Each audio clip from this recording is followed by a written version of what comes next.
welcome to Mario Maker 1 All-Stars, where we have been recording everything we can of Mario Maker 1 between now and the expected shutdown of all Wii U online services in about 3 months' time, or less, in April 2024.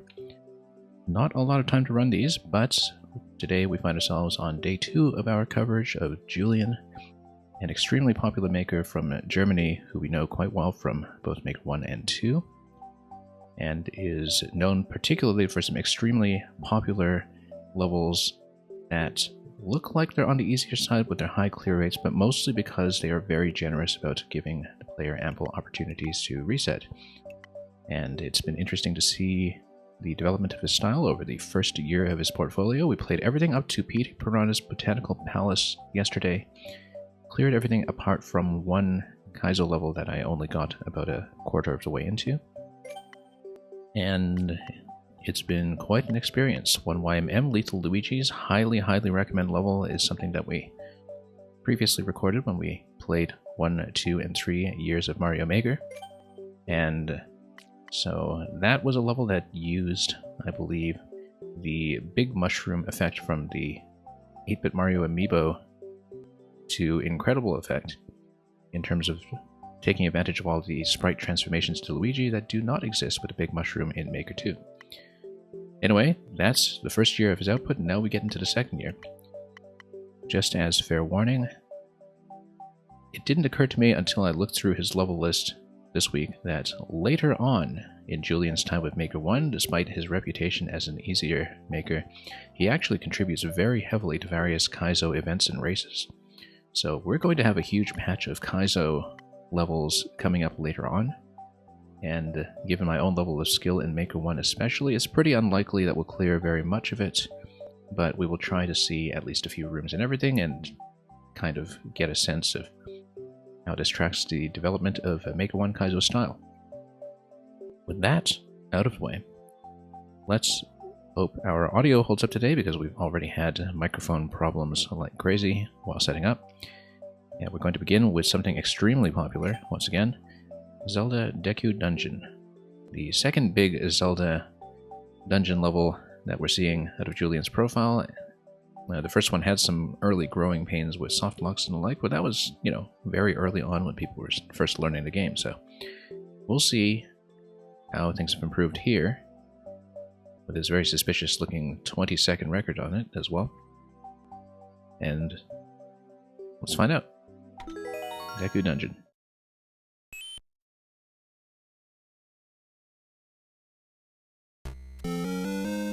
Anyway, here we are with the link. As with yesterday, we're going to have all kinds of bad habits when it comes to applying Maker 2 mechanics just by looking at the sprite and expecting that we can shield bump munchers and everything. We're not going to do that.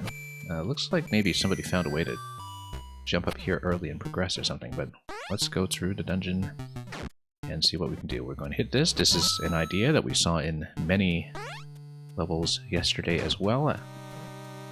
Using the change in block speed when you hit a flying winged block, basically as a substitute for what we would later get from track switching with on-off switches. That's something that we see Julian play with a lot, where you essentially have a block hop tracks by changing speed upon activation.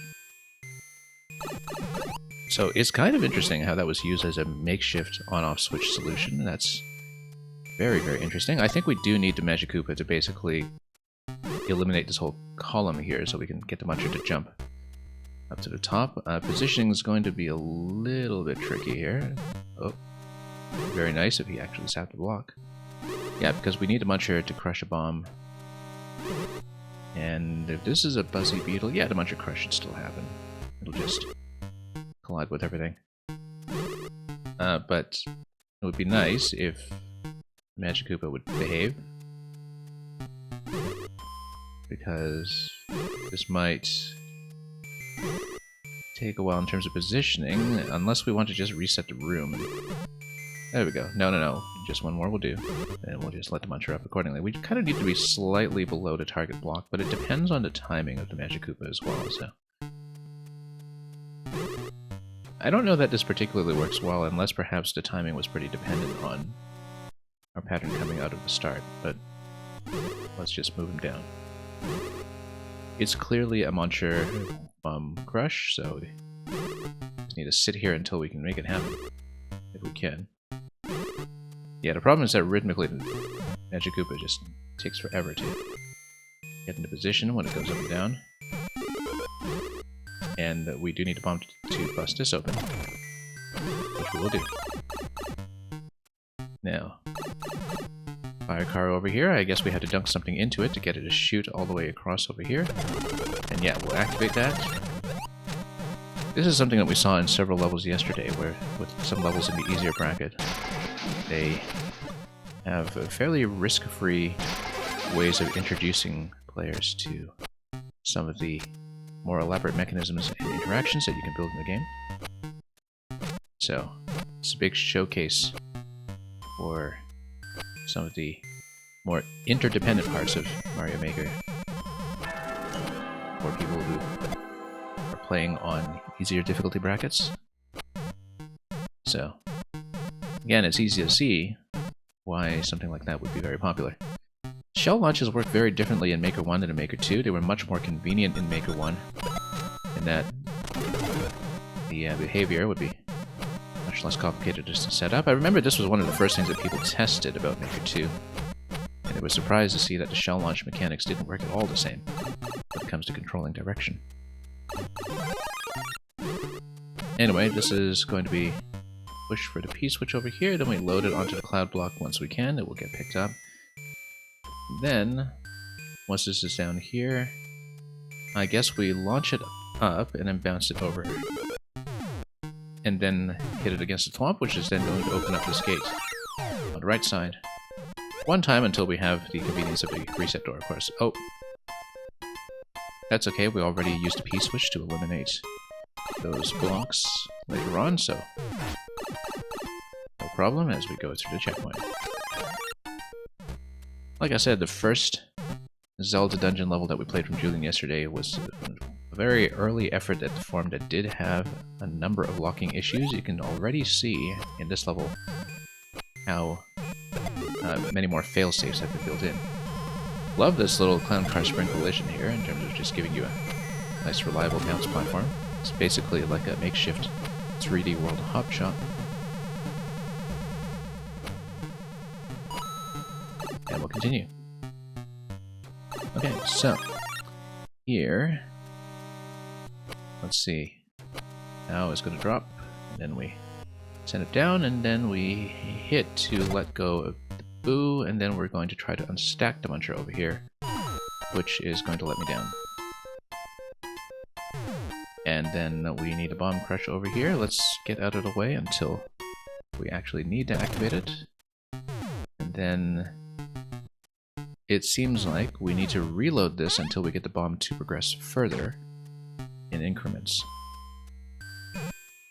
So, kind of a mandatory reset door there as we reuse the same bomb. And then we eventually just let it drop over to where the muncher, not the muncher, the fire flower is, where it will be ignited. So we just sit here until that happens.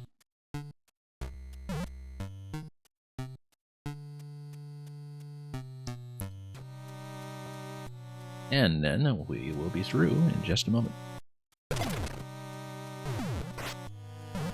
Okay, let's continue.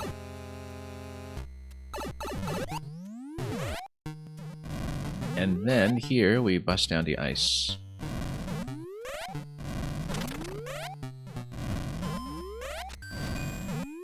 Then, I mean, aim is terrible here. After dropping both munchers down, what happens? We still need to take out all of these. I wonder if they are being loaded... Yeah, they're definitely being loaded onto a stack down below via conveyor. And the stacking effect, where the muncher stack is generally pushed up, is going to give you the bomb crush down below in the center. It's a little out of camera view, but it's pretty clear that's what's happening. We've seen the muncher stacking mechanic a few times previously. So that gives you a big climb up here, and then every instinct of mine wants to drop a link bomb over here, and of course that's not happening. I wonder if there was some kind of developer path up there, though. That 18-second record is suspicious. I suppose it would have afforded one to build this level much larger than could be otherwise clear checked within 500 seconds. Well, we're going to lower this, and then it's going to head up here, and it's going to ignite the bomb. Yeah, you have to wait for a lot of mechanisms to activate, which is why the 20-second record, I think, is almost certainly some kind of developer skip for clear check. But we'll see. I mean, it was pretty clear where that pathway seemed to be located if you look at the opening screen.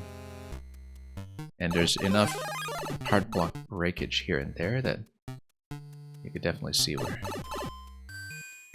some of that might be coming from, although some of it might just be aesthetic. If you look at a lot of the hard blocks here, they're clearly not just breakable. That's something you're not going to see in a Maker 2 Link level, given how Link can just blow up absolutely everything in that game. Just about. And yeah, I needed to reset this. That's why there was a vine in it. We didn't know, I mean, I just hit that. And we're likely going to run into timeout here, but then we'll see how much further we can progress.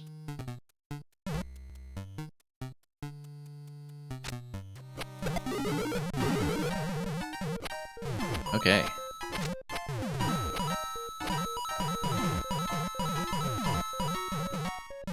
That's going to open up, and then this is going to be some kind of P-switch drop, I was just about to say.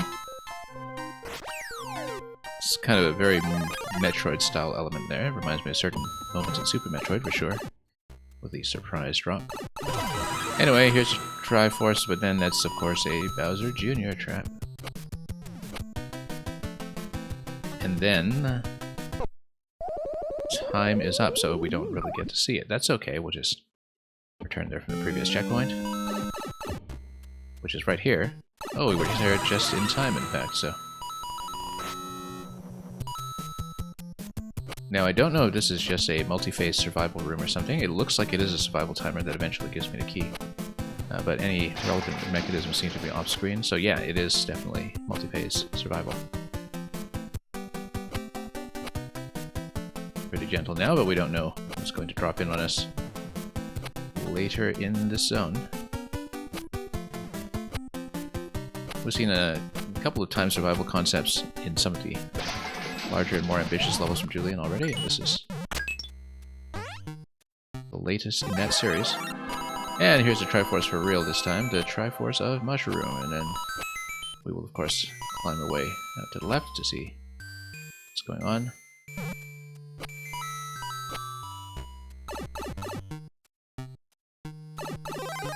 Yeah, definitely wonder what the alternate path was looking at this, because it's... I mean, there might be some kind of hidden pipe stack that gives you a double exit here. You can just take a look at this briefly.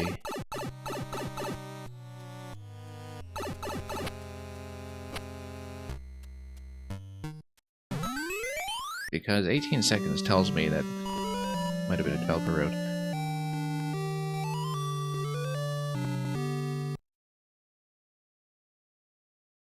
But yeah, the one platform that seemed to be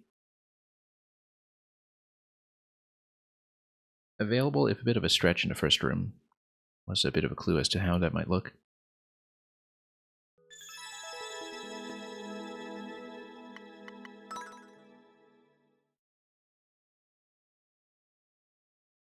I mean, in Maker 1, you can always look at anything in the editor, so if we were really curious, we would check it. But I think we are happy to progress. So, that's it for Deku Dungeon. Yeah, it looks like there probably is a direct path of some sort. Anyway, spectacular speedrun. Looks like this is probably just a hold right or hold left, depending on where the arrows are pointing, given the clear rate. But we will see.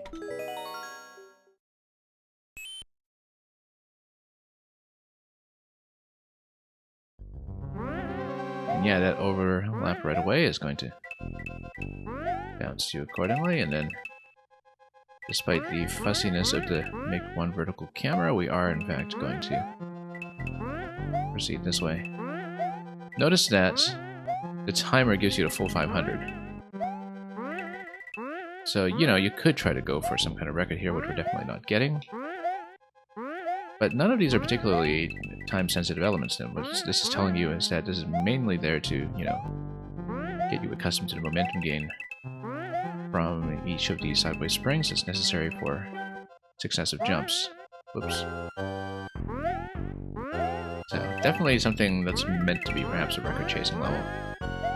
But we're not nearly tight enough to do that, so we'll just get to clear and be satisfied with that. Anyway, that's not it.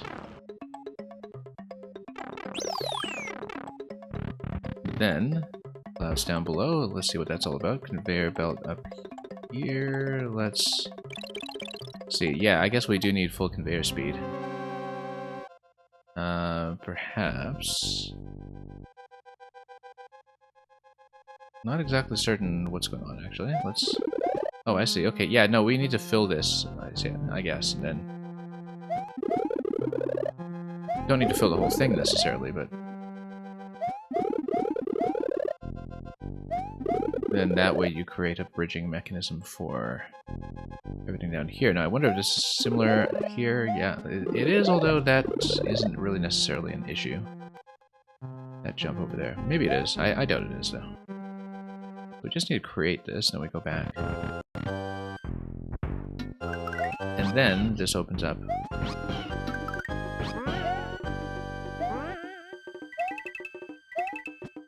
Then we just continue this time with Yoshi. Oh, except it's vine blocks. Yeah, of course. Yeah, no, it's vine blocks. We didn't actually need any of that. That's pretty obvious. Something we should have noticed. Nope, missed it. Yeah, you can see high clear rate because it's very gentle about letting you continue if you did miss something. It's kind of a hallmark of how Julian manages to get his content to the easy bracket. And we'll continue this way. And down. Nice little wraparound over there. And we're done.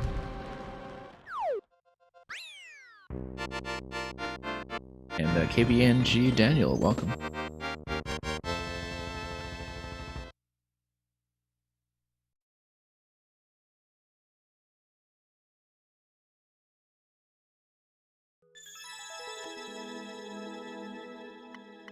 Alright.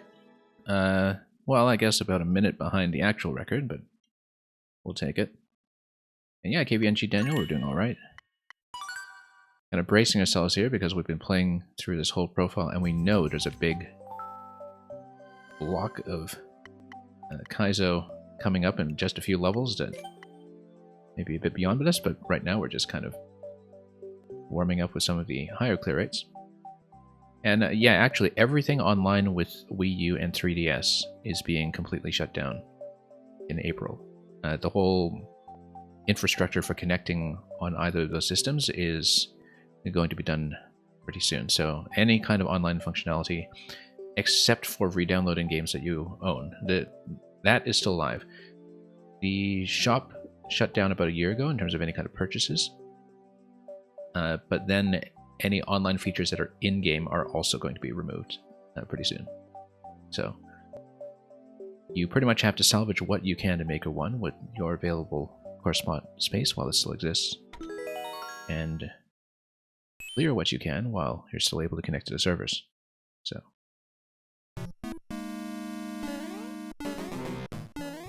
And yeah, I mean, it's something that I think was announced back in October, so not a whole lot of warning. Anyway, here's a stiletto. But yeah, certainly if you have anything interesting on your to-do list for Maker 1 that you need to get to, it is a pretty good time to get your Wii U back in order. Okay, time to For the big stiletto, we're just upgrading one boot after another, and then this will, of course, show off the stomp, except we're going to miss it. And then we'll just try this one again.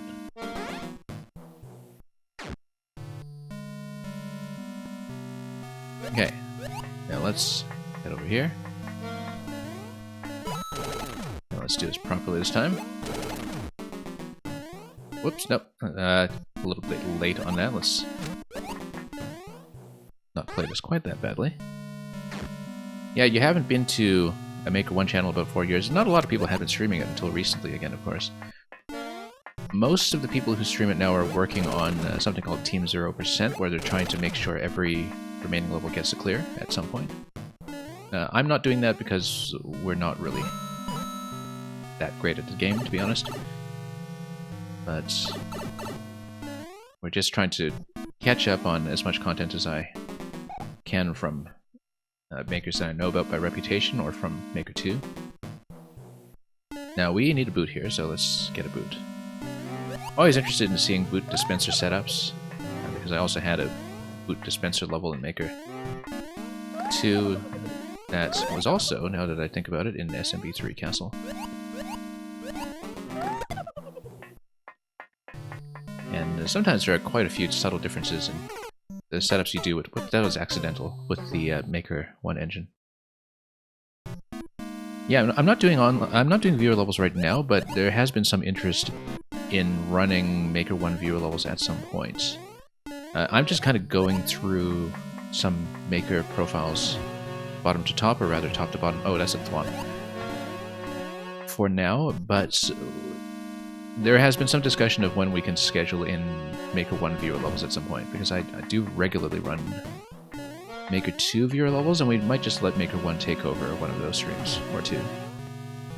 So, it is something I'm looking into doing at some point, that's what I'll say. But right now we're just trying to get through another list. Mang, welcome. Hope you're doing well. Anyway, let's get through this one, boot at a time. Whoops, you'd think I'd know how to play with this item by now. A bit of a one block wide big stiletto check over there as we swap back to the winged boot. So this is kind of a grand tour of every single boot type in the game. And this is a very Metroid-like moment here, by the way, this particular sequence. Anyway, if you know the particular ice beam ascent out of Brinstar that I'm thinking of in Super Metroid, you'll recognize it. Nope, we really need to get to float and really give ourselves a bit more space here.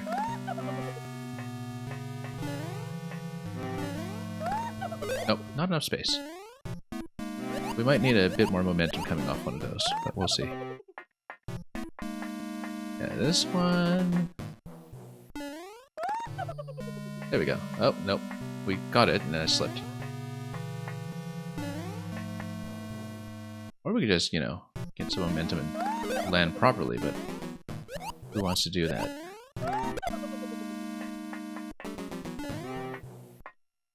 Hang on. Yeah, the little hop that the boot does when you go left or right, that always throws me off quite a bit. Nope.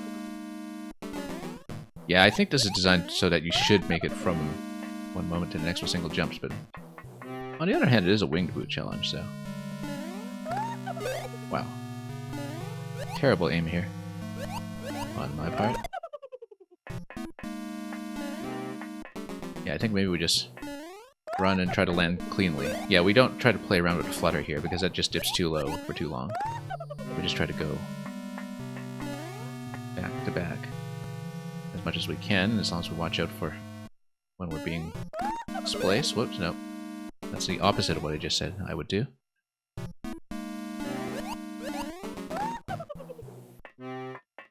And let's go.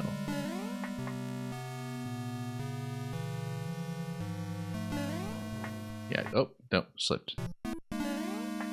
There we go.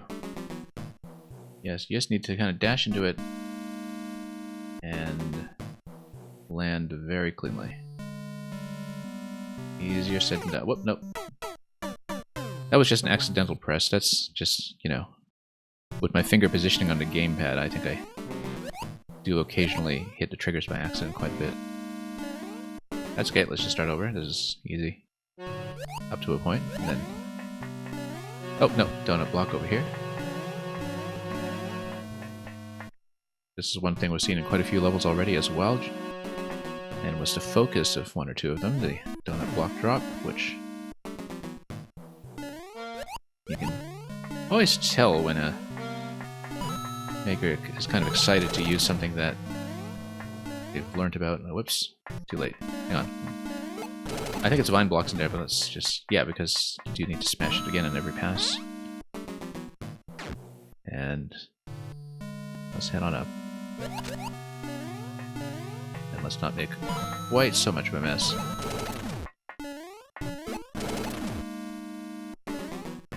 Oh, yeah, and then we hit this little check here, and then proceed.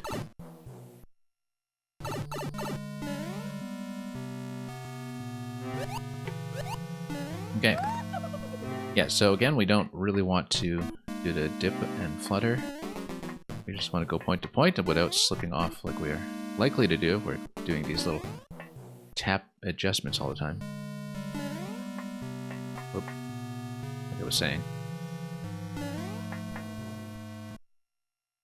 Then, yeah, sometimes you do get carried from one to the other, just given the overlap. But now we're on the one that's taking priority between the two, so let's try to time this properly. This one, just given a synchronization here, I might actually need a flutter, but or not. Okay, there we go. Finally, it took too long. Then checkpoint over here, and let's go.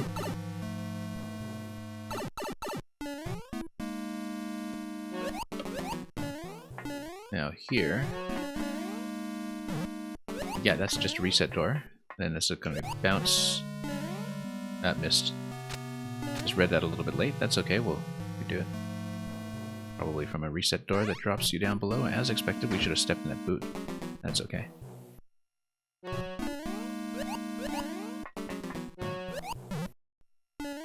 Ow, and then look at how gently that sinks. I guess we step on a jump now. In case the arrows don't make that abundantly clear.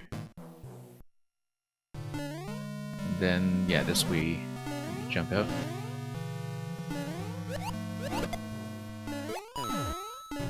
And then, yes, this is just telling you to use this. Stomp over here. Very important mechanic, but also an easy one to miss if you're new to Mario Maker.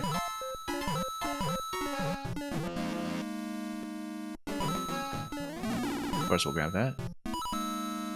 And I guess we're being asked to trade to the stiletto here for some reason, but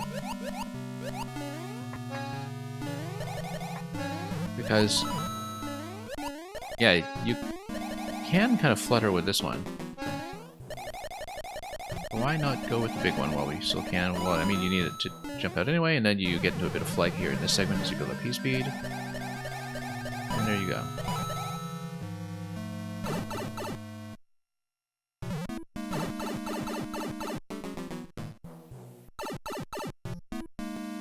Alright, here's a boot.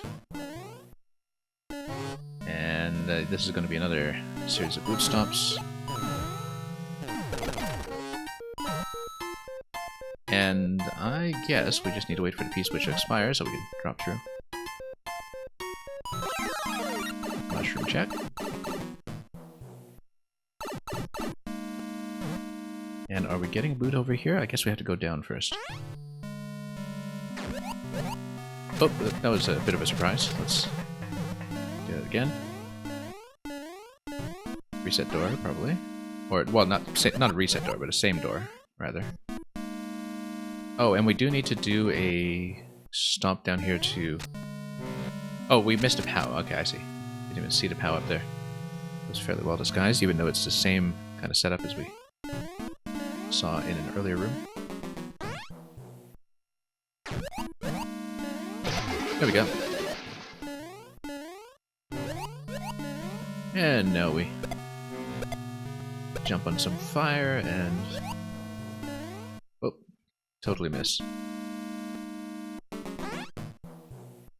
Yeah, this is just kind of like a good intro level to the many different things you can do with boots. It's a pretty good showcase of all of them.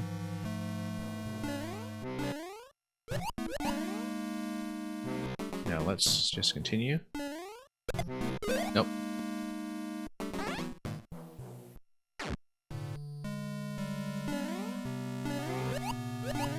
Anyway, let's not be too hasty about this.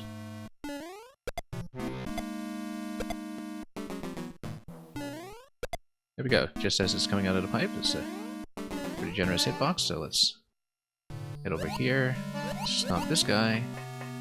We do need a big boot eventually, so I think we'll come back here for that once we have a chance to do so. That's exactly what's going to go on as we flutter over to the other side and stomp.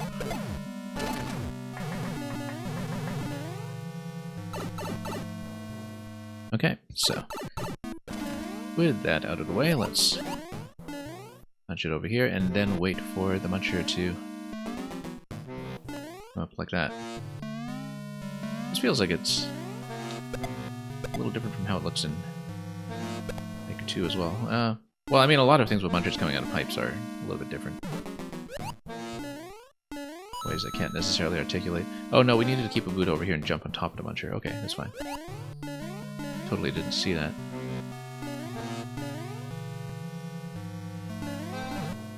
Yeah, the winged muncher coming out of the pipe.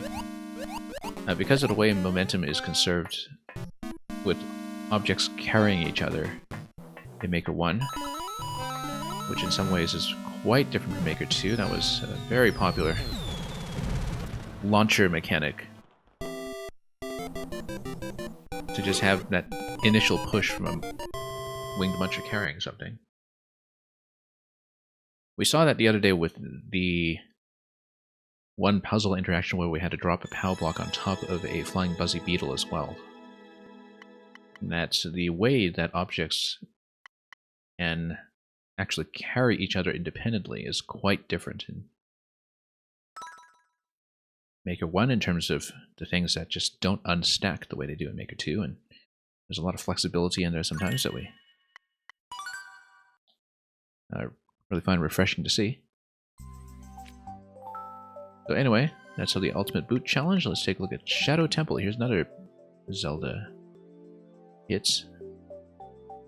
Not sure how reminiscent it will be of the Ocarina of Time Shadow Temple, but we'll find out. Once again, it's going to be the Link costume, and once again, it's also Bro with the record. We saw his name on a couple of these yesterday.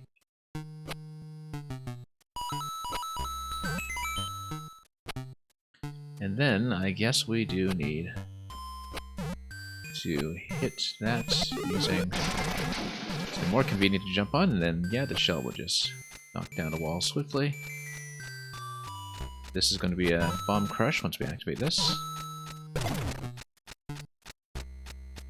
One of the very common switching mechanisms that we see here, as we've talked about in some other levels. And once again, the spawning of an object into trampoline. Working as conveniently as it does in Maker 1. Much fussier in 2.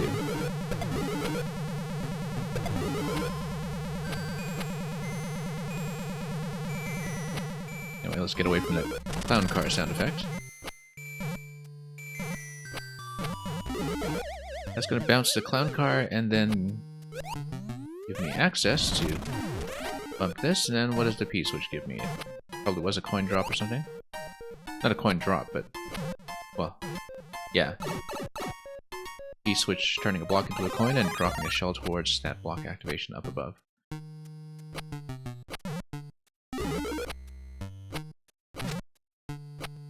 Okay, let's head up over here. That's probably going to be vines, but we'll see. And it is. And up the pipe we go.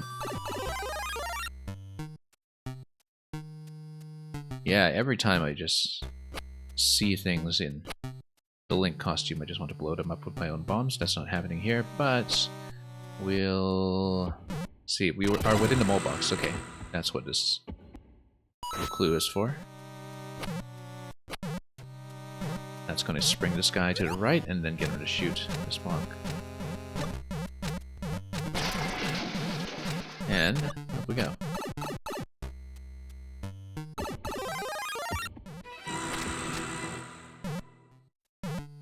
Anyway, I guess we have to hit this, and then again, because we're going to slow it down, that's going to be a track switching mechanism as it drops off. And nudges to POW, which will then give me a lift over here.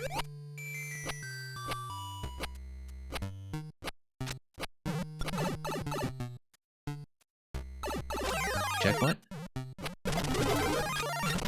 Then we'll just hit everything we can and just let the level play itself as this blows everything up to the left. Well, blows half of it up to the left. Close enough. A lot of reset doors here, but it's kind of expected with some of these mechanisms. Cloud has been spawned for a while. Hopefully we'll have enough time with it. And then, what was going on here on the track? I guess we were supposed to go up this way. No. Oh, yeah, no, we were supposed to ride the Cloud up here. I see. That's okay, let's just do this again. We got the one up on that side, so it's just checking it this way. Then, oh, totally missing. Oh, nope, that was also a mistake.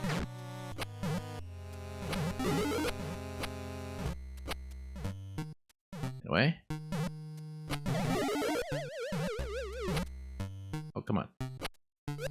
There we go. Now, what can we blow up? Besides everything. Oh, ice blocks. Yeah. Okay, that makes sense.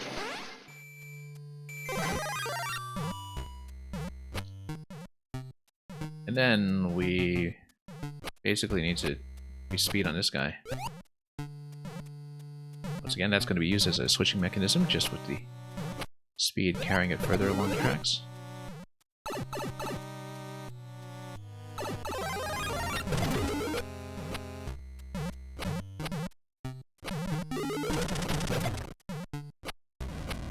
And up here we see a secret to everybody, the Chris Houlihan room. Then we're going to head over here to see what we can hit. Float the bomb over, bomb's going to drop, and then after we drop the bomb, it's going to ignite, and then it's going to be a P-switch interaction from that point. And you might as well drop in, nothing else to do here, so.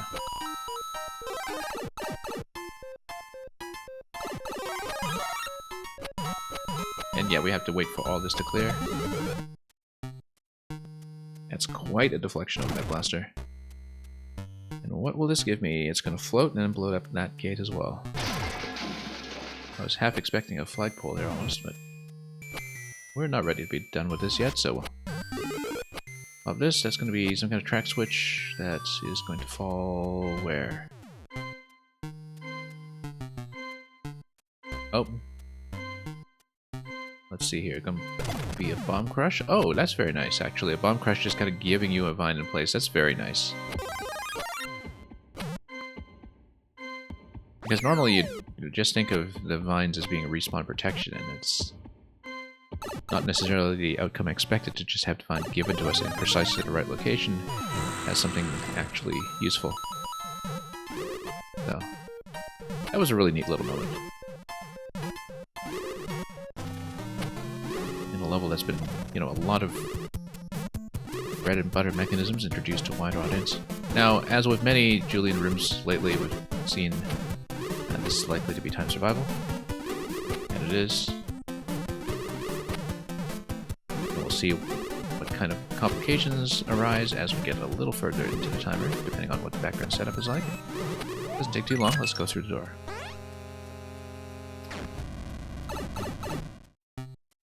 And get out of dodge, so to speak. Anything up here? Not really. Just a Triforce, which is good enough for me. Totally not hitting the top of the flag, so we'll be content with that.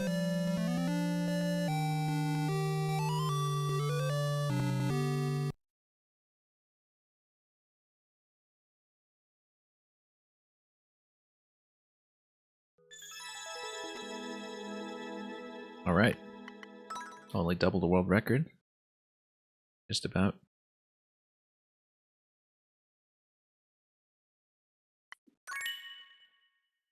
Just admiring that Queen pixel art with the recommendations scrolling down below. Probably not hard to find that one off the top lists if we browse the Japanese makers. Boom, bombastic adventure. And looks like there'll be some bombs skating. I don't see any ice, so we'll see what that entails. Probably just a whole lot of bomb kicks. But we'll find out.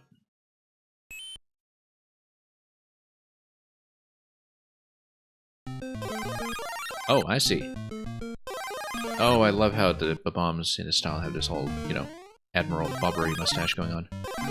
And yeah, because, you know, there are a lot of effects with the Big Mushroom amiibo that we just never really saw.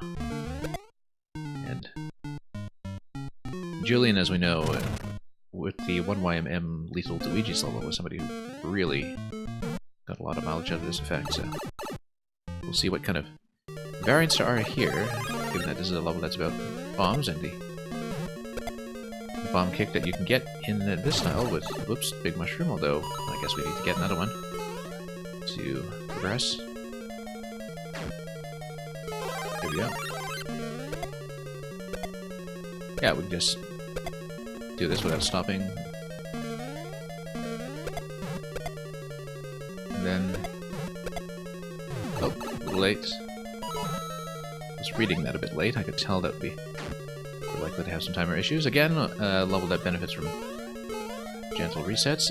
Once we get the appropriate mushroom, that is. I mean, we can always... no, we can't. We actually do need the Big Mushroom for the bomb kick.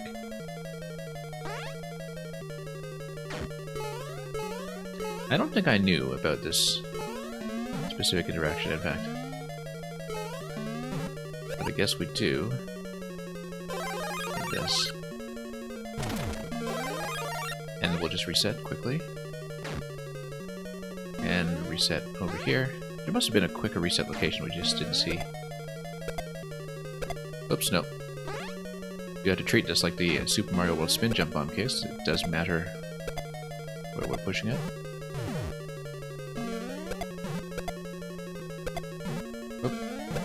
Nope, missed it.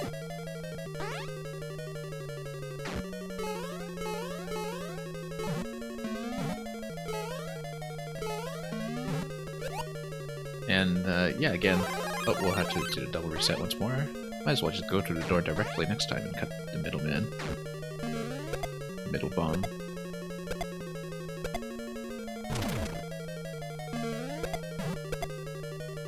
Yeah, we do want to fall in directly, basically, and continue this way.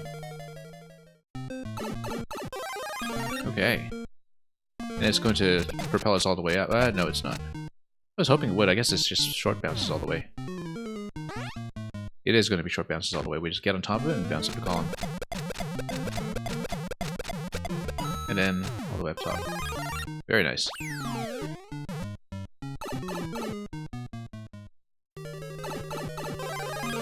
Just fun to look at, too. And then here is telling you to do the same without the one-way panel bracing on the left side this time, so you just need to maintain position. And not get deflected too hard. Oh, whoops. I didn't actually intend to go through here yet. That's okay, we'll take it. This looks like an elaboration of the first level, because we do need to kick it up here to continue with the bottom kick over to the right, into the hole, and through here. Yeah, the reason I was thinking that I was exiting the previous rooms a little too quickly was because we saw that we hadn't really done a bomb kick over to the coin slots that were on the right side each time, so... Nope, it's going to be short bounces, we know that. Just reset.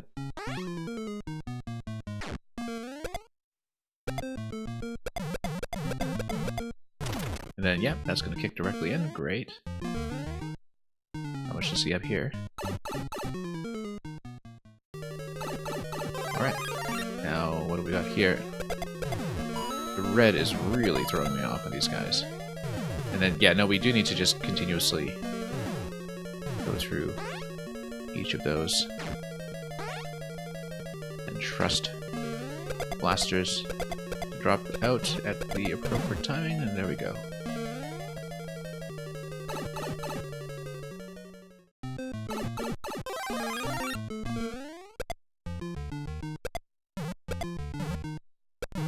Nope, too late. I knew that was because of that little slip up near the end, but I'll try it again. Going a little too high in some of these segments here. Oh.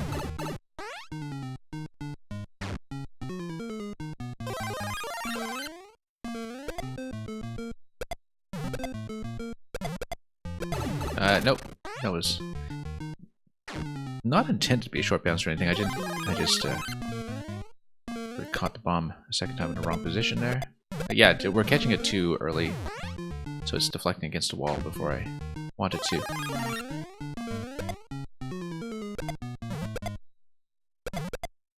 Yeah, we actually just need to hold jump the whole time. It is timed around full jump, so I always have this instinctive thinking that with a timed bomb detonation we want to drop in as quickly as possible. This looks like a survival room.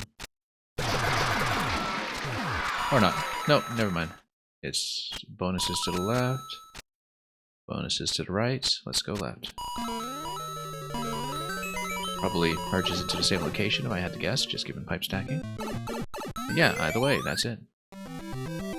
And then, nice little touch there as you push through with the big mushroom at the very end.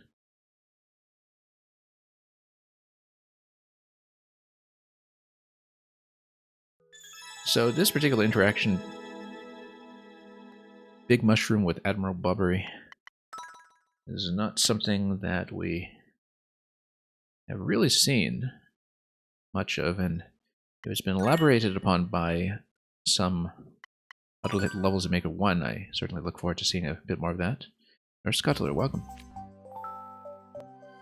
Yeah, that one was pretty unique. I mean, it's the same mechanic as in Super Mario World, just, you know, with SMP1, so you don't get any of the object pickups or anything. And much less fussy in some ways, and of course just much more interesting to look at. Mario Kart Jungle Ruble. Yeah, this looks like one of those where you wear the Mario Kart amiibo and just go back and forth on a track. You even see this finish line checkerboard pattern at the very end if you look all the way to the right of the banner. Not surprising that is Bra again with the record on this one, given his particular reputation for speed levels as well. Anyway, Jungle Ruble. Ruble as in the Russian currency. That isn't what I was expecting, but that's okay. The level, however, is very much what I was expecting. This kind of thing was extremely popular right from day one in Maker 1. And this is several years into Maker 1, and then the first one of this sort that was seen in Julian's profile as he tries his hand at some of the more interesting moments here, like the Wiggler ramp that we saw.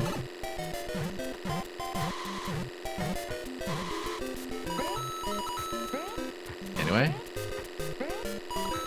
we have pea balloons nowadays for this sort of Mario Kart theme.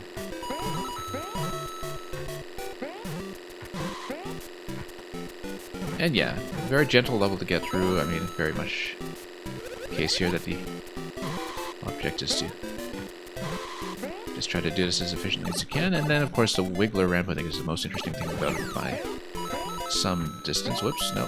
That's okay, we actually still made it through. We just did it at suboptimal speed.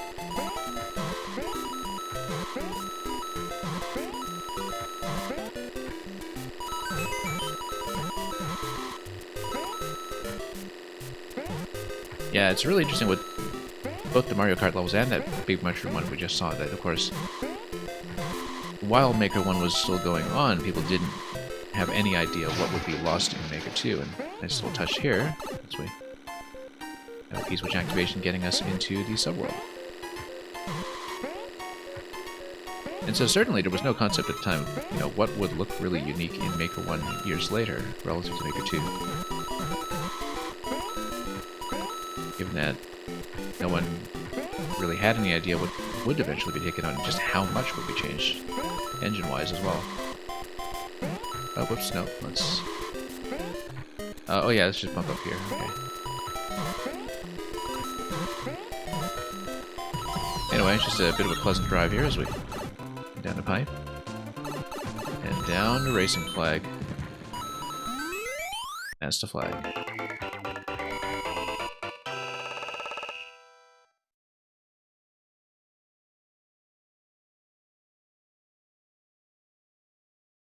I said this the last time we played a Mario Kart level here as well, but I love that I kept the Super Mario Kart Super Nintendo finishing effect.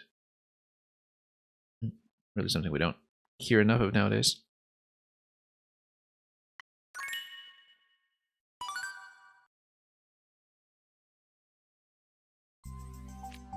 There are a lot of series like Mario Kart and Star Fox for that matter where it seemed to really take off with people around the Nintendo 64. It's true of Mario to some extent as well, just even mainline Mario for people who really started getting into it with Mario 64 and the 3D series. And Zelda with Ocarina of Time. But in general, I think across the board, I am just much more attached to the Super Nintendo incarnations of the major Nintendo series into the N64, and so kind of feel like Super Nintendo Super Mario Kart has sometimes dropped by the wayside a bit, despite the wonderful reimaginings of some of those levels in Mario Kart 8. Zelda Temple of Courage. Here's another Zelda dungeon. And yeah, once again, it's going to be SMB1 Ghost House. We've seen that a couple times already as the dungeon theme. It's a good tile set for that. So let's take a look and see what is interesting about this one. This one has a 4-minute record against by Bra, so no quick little skip this time around the corner like there might have been with the 18-second record on the last one we played. But yeah, this has been a common theme with a lot of the Julian levels that are larger scale so far. That, you know, they're very gentle. There's not really much of a threat to the player, but it's mostly a way of kind of introducing people to different mechanisms that are possible, like using speed differences as track switches, and certainly with just a lot of event triggers that happen when you click on things, basically. Now, let's proceed over here, and this is going to be within the mole box. This is, in fact, the same kind of visual signal for the mole box that we saw in the last level as well, the last Zelda dungeon. A couple of coins up there just to give you something to play with. And yeah, we know at this point what the repertoire of tricks is going to be. This is going to be a switching mechanism from block speed once again, and that's going to do a bomb activation, and then the bomb activation is going to freeze this in place to give me a column to climb up. Very surprising the first time we saw it, but now we know to expect it. And it's still fun. Now, we just board the clown car here and shoot things. Seems pretty clear to me. Got a huge blast radius you get off of it. Then gives you clown car plus blaster over here, which then kind of locks into place and lets you proceed. Anyway, let's drop in here. And then we'll just do the pause in sequence. There is a pretty clear set sequence here. Get the muncher stacks up above. And what did that give me? Oh, that's a little push there. Yep. Once again, the sideways winged muncher from the pipe, very popular in Mega 1 all over the place.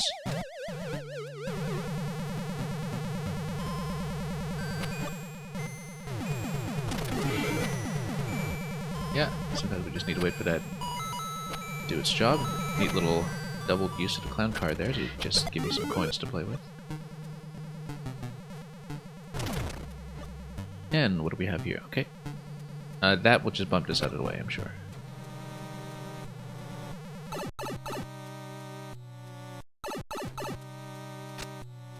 And I guess here we just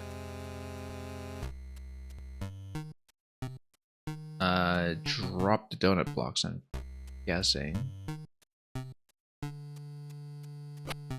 How would you do that? Because they reload with, yeah, in that position, and then you get the one-up mushroom to activate the tracks there. Yeah, very nice use of the reloading logic of donut blocks and tracks.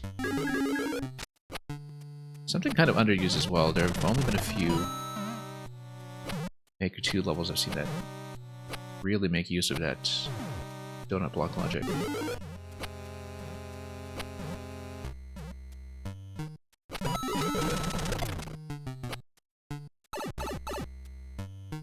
Then, okay, let's sit here for a moment, and that looks like a mole boss. Yeah. And here we once again just activate all of these block crush mechanisms as we go.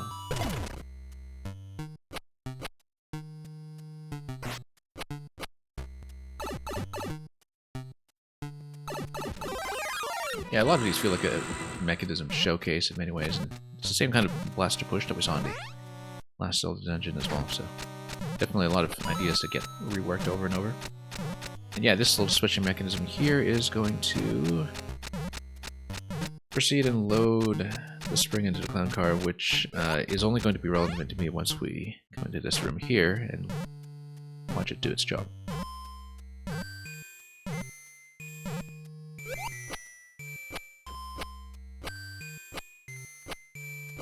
Bye-bye, checkpoint. It was nice knowing you. And this is going to be probably a case of lowering this, bumping this into the clown car ignites the bomb, and then the shell is going to come down, and we'll see where that goes. But there is a shell mechanism that's going to happen here. Yep, up top. That's what I thought it would be.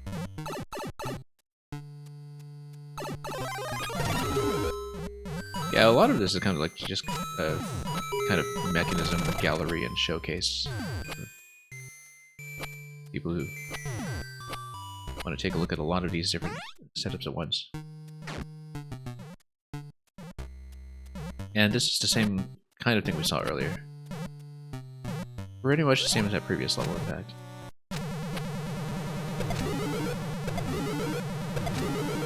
This time, we go. So yeah, definitely a refinement of concepts from a lot of previous levels that we see in this one. And this is going to give me a way to get up to the skull.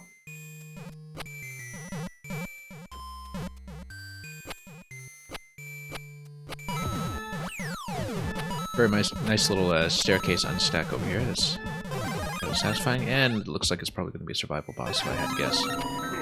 Yeah, survival boss that's kind of roughly symmetrical with things firing on both sides. It's something that is, again, a style we've seen already. Notice that with no scroll stop, the centering of the column, centering of the door is actually something that is less obviously asymmetrical, unless, of course, you look at the semi-solids or rather the mushroom columns behind it, which then make the door look offset. So it almost looks symmetrical. But because the camera is allowed to scroll a bit to the left and right, although I think we're probably at the rightmost extent of the layout here, given that it is not scrolling further,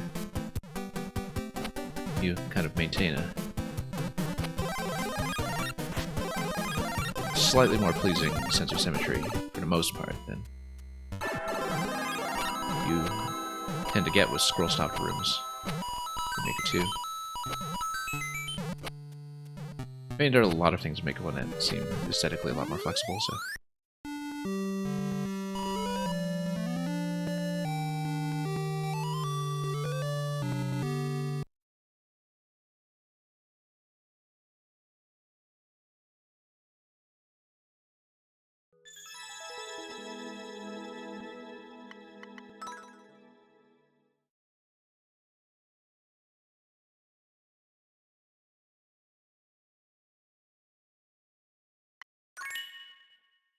Anyway, let's proceed. Yeah, it's been interesting to see a lot of the same kinds of switching mechanisms and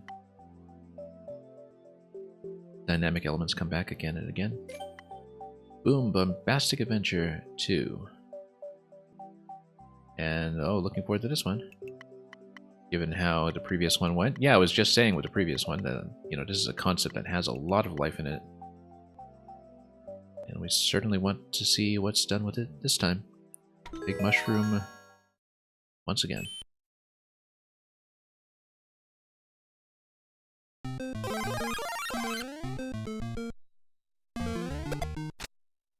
Anyway, let's lower that. And this is, of course, SMP, or rather Super Mario Maker 1, which means Big Mushroom also allows you to push through. Notice all the extra track indications this time. I, of course, don't think it was really necessary. But I always find that Mario Maker is very over-indicated in many ways, so...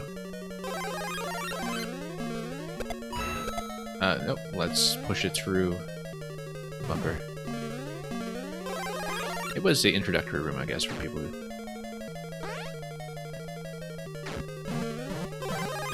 aren't quite clear on what they're doing. Yeah, we want to jump with this as continuously as we can and not miss, because the live time on a bomb is going to matter. The timing is built around just holding jump the whole time, though. And you put the Big Mushroom check at the end. Yeah, everything is actually timed around full jumps. We just need to hit the block in the right direction.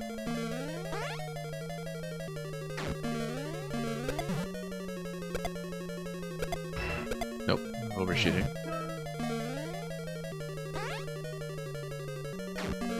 We'll get it soon enough. Very nice. And of course we'll grab a 1-up from time to time when we bother to notice that they are there.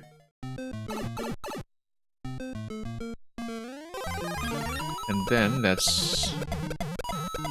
oh, same kind of setup as usual. We just need to reposition ourselves slightly to compensate for the bit of an offset that we get going on. But yeah, it's all low bounces. We just need to make sure we hang to the left. And also, not only do we hang to the left, but we make sure that we don't jump prematurely at the very end with a high bounce, because we do need the bomb to get kicked to the right. That was something that was not enforced in the previous take on this concept until near the very end. Nope. And then we switch into low bounces after that.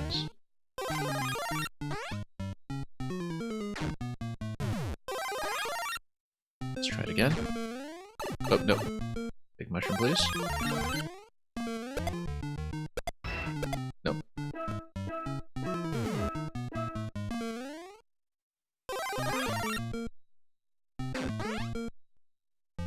Let's try it again. Undershooting this time. We'll get it. Yeah, it's a little too far to the left now. We are still overcompensating slightly for some of the earlier mistakes.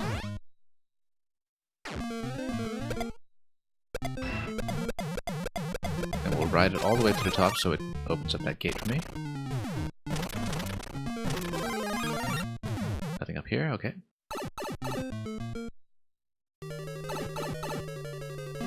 Yeah, the Big Mushroom checks with the ice walls, that's something that's new to this take on a concept. It is going to be a series of short bounces that you push all the way over here, I suppose, and then... I wonder what the left arrows are all about, though. It's just going to be a fair bit of back and forth. But yeah, we just kick all the way, I guess. And, maybe we just push it, actually. Maybe we just push it.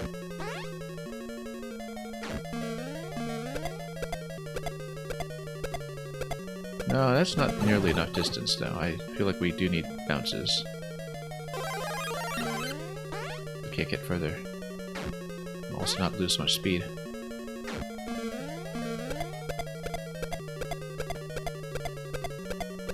Whoop!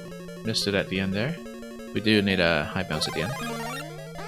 Don't know why I was expecting a note block or something, like we did in the previous setups.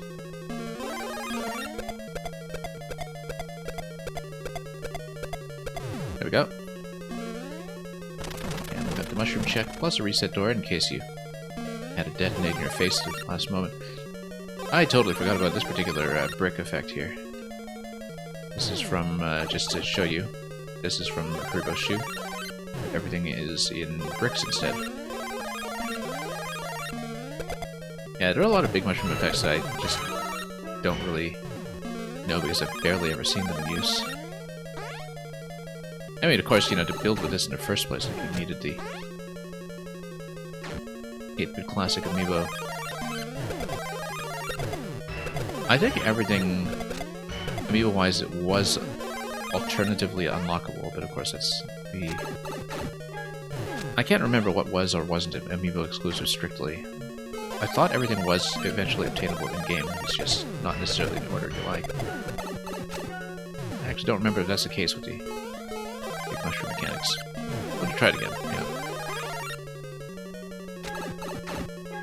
Yeah, this little reset here when you are, of course, spawning into the middle tile, that's a little bit an annoyance, but... Anyway, that was done properly this time, and then... Yeah, because if you go through the reset door as Big Mario, get into some issues here. Is this a bonus segment, or what is it? Might be. So you see these one-way panels and pipes, and I actually don't know if these one-way panel setups prevent you from retrying this. But we're past checkpoints, so we'll take a death if necessary. Yeah, it is a one-way pipe. Too bad. No, it sends you back, okay. Okay, it's just a... I don't know if he was just out of doors or something. Probably. I think it was out of doors. I think this is probably what's going on here with these reset pipe stacks. Blew the door budget. No, I keep overestimating where the bomb is going to go there on that bounce. Yeah, so you can't go back through here. The one-way panel, I think, is mostly just for indication because it's actually a pipe stacking mechanism that...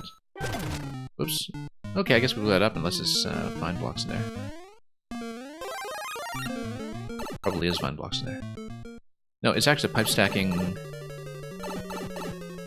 blockage of that pipe that's going on. The one-way panel here is just for indication that it's going to be one-way. In case you wanted to know that in advance. And yeah, vine blocks are going to restore the barrier until you get this right. Again, full jumps are fine, we just need to play like a Super Mario World, and yeah, we needed to double kick to get it to open this up.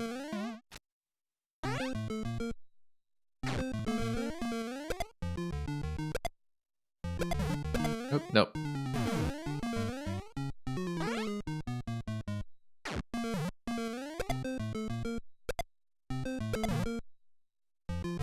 Yeah, that's interesting there, that it's not really getting much of a rebound for me in terms of gaining any height. Because it's the kind of thing that requires the short bounce over the trampoline sequence, as we saw previously. I just hadn't done that with the small bomb before. But it is clearly short bounces up the column. There we go.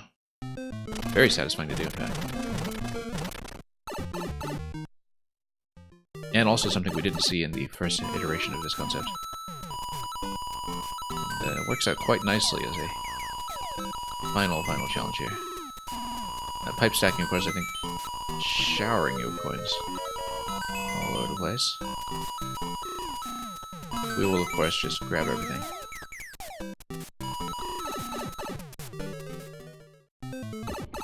And then we've got some more. And, oh yeah, this is just a little thing to frighten you. Yeah, the track, I don't know if this is part of the big mushroom effect when it comes to the flagpole, or if it is just something that was built over the flagpole. I'm not actually doing that.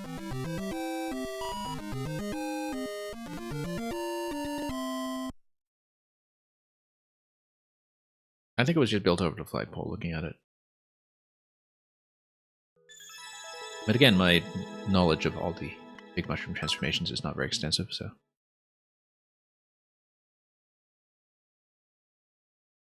We'll take the clear. Yeah, these ones have been great. They've been some of my favorites in the whole set.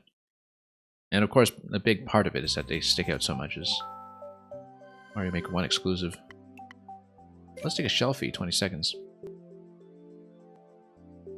And yeah, if you look at a world record, it's just about a frame under or so. So it is going to be a tight timer.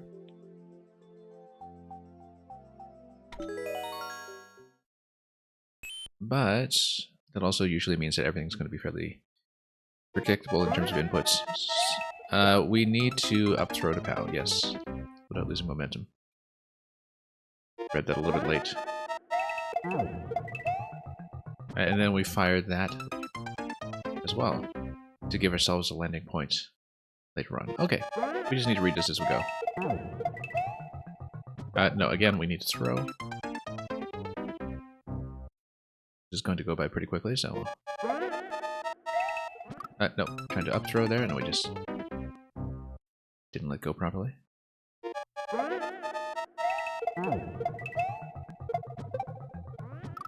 A little bit short there. I wonder how timing sensitive the throw is going to be when it comes to the arrow marking. Nope, that was falling short.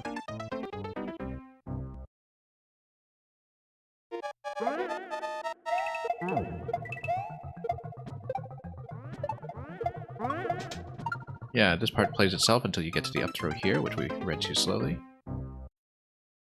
It's about 7 seconds in. Out of the total 20. Nope, missed it. Had to throw it a little bit later than that. But again, I think... Yeah, the shell's going to bounce off the munchers if you get within range and throw the spiny shell late enough. The big buzzy shell is probably going to drop, deflect against the munchers, and then go forward, and then you push into it, and then the next sequence of interactions is going to happen from there. I would think. Actually, no, it's just going to be a straight drop. Nope, that's carrying it through and then up throwing, once again. Just misread that slightly. That's about 12 seconds in.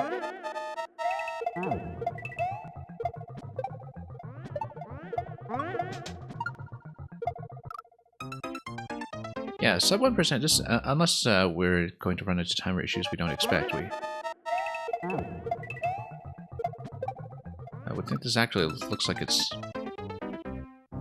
easier than clear rate suggests, although maybe, you know, my perception of that is calibrated by Maker 2, and then secondly, you know, you would expect some deflation of clear rates on some of these levels simply because a lot of Julian's player base leans easier. But of course, that's what I said when we failed at the Kaizo level yesterday as well, where it was something like a 0.15 and we didn't take that seriously enough and got through much less of that than we supposed. No, we just carry it, I think. Actually, I'm not clear on that, because there's a spiny drop over there. It seemed like we weren't really within reach of hitting those POWs. Yeah, again, the shell release here is something we need to do a little bit more reliably, so we don't run into issues like that. That was perhaps a little bit early on the drop.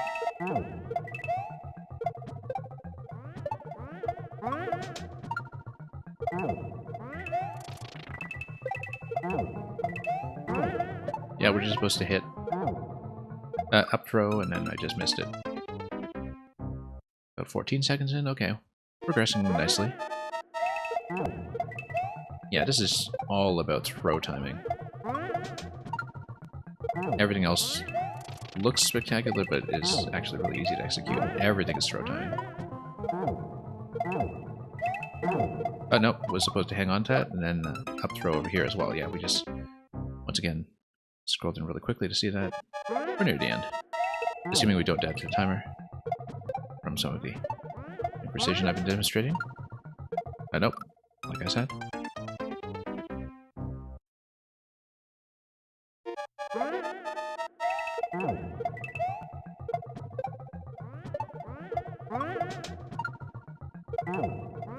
This kind of level, of course, is precisely the kind that becomes extremely popular in Maker 2. Nope. Jumping a little bit earlier, we are supposed to just hit them out with our heads over there, and it's later on as we go up the next set of big buzzies that we up throw to spring. Oh, we forgot to throw. It's funny because that was probably salvageable, but let's see.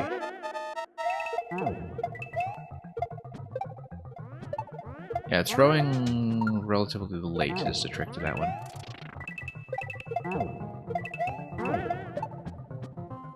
Wow. Oh, we're even close. I wonder why we're so far from timing. I noticed that I maybe momentarily had some drag there,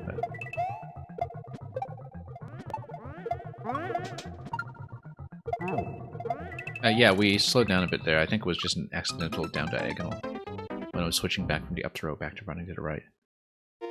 So we had a brief slowdown there that threw me off. Again, that's just partly getting accustomed to how things feel on the Wii U gamepad again. And whoops, because we definitely had a few muscle memory issues and timing issues related to that.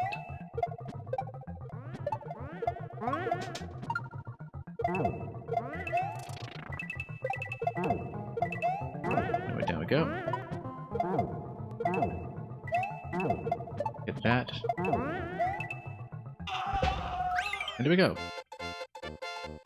Yeah, I think the timing is going to be fairly reliably on the same mark as the current standing world record. Not a lot of flexibility with that. But yeah, pretty breezy, actually. You just need to know that it's up throw timing and everything else just plays itself. But we shouldn't be too scared off by some clear rates. Yeah, look at that. We're just off by 0.002. Probably just some variance there from, you know, when we're switching between the up input and the right input. That can affect a little bit when it comes to speed. Still, pretty good shelfie.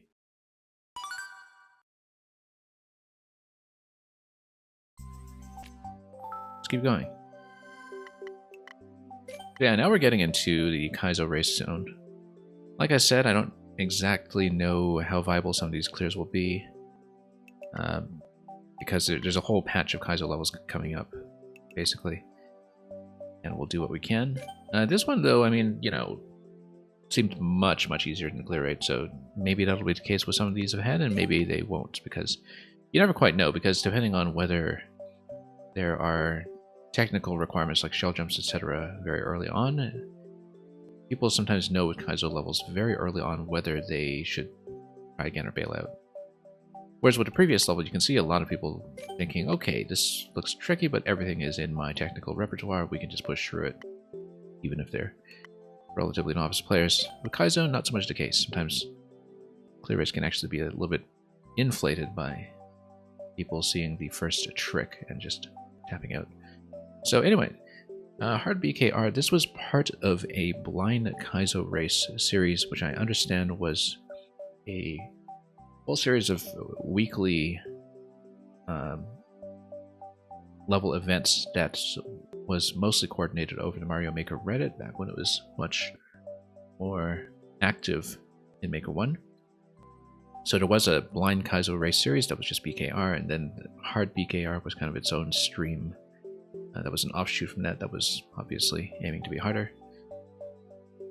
How much harder? I don't really know. We never really played these while they were active, so we'll take a look and we'll see how doable this is, and where we can go with it. And if we need to bail out, we will.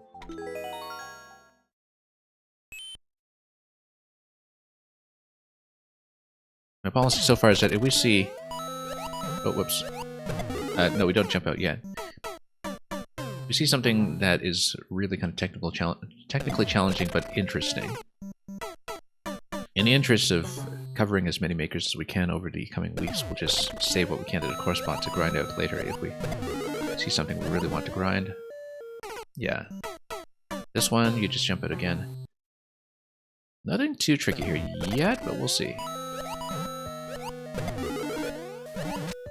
Seems more like a Salt Lake style level in difficulty so far, but this is just the first few jumps. We don't know what kind of tricks will be in store.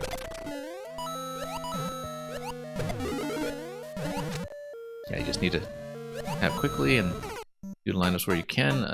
Yeah, we were supposed to fall into that and jump out of it, but we'll see about what we need when it comes to bounce height. We're supposed to fall into it. So maybe it's just short bounces into that. We're supposed to fall into it as it's being projected to the right, so there's a little bit of a timing issue on that boot pickup that we need to fix up. I mean, it's telling me basically to aim for the coin as the landing point, right? So we'll just try to line ourselves over that, but still reading it, so... But we're supposed to carry that, for sure. I would think, and maybe pick it up on the way over, so... nope, let's not do that. Let's jump with it. Yeah, because you carried a spring, the only reason why I want to carry it is because after dropping it, you need to do another pickup.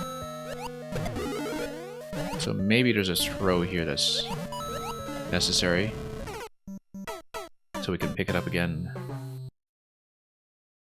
Or maybe that's a spring throw or something that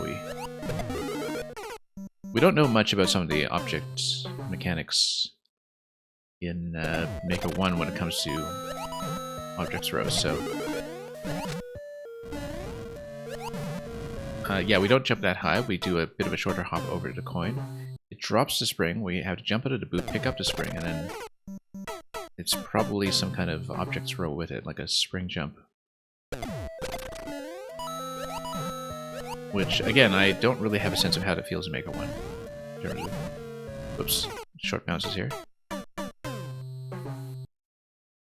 Yeah, we don't really have a good idea of what the mechanics are like. Yeah, because you definitely go too low here, and then you have to do some kind of throw that works like the shell jump does.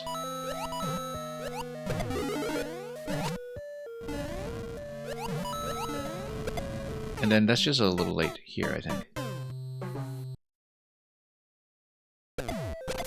Unless you're supposed to do some kind of spring drop that allows the boot to jump on it, and then you jump out of the boot after that. Like if you have some kind of throw, perhaps, that allows you to take the boot over. Or if there's some kind of object drop there we don't know about. I haven't really read this properly yet.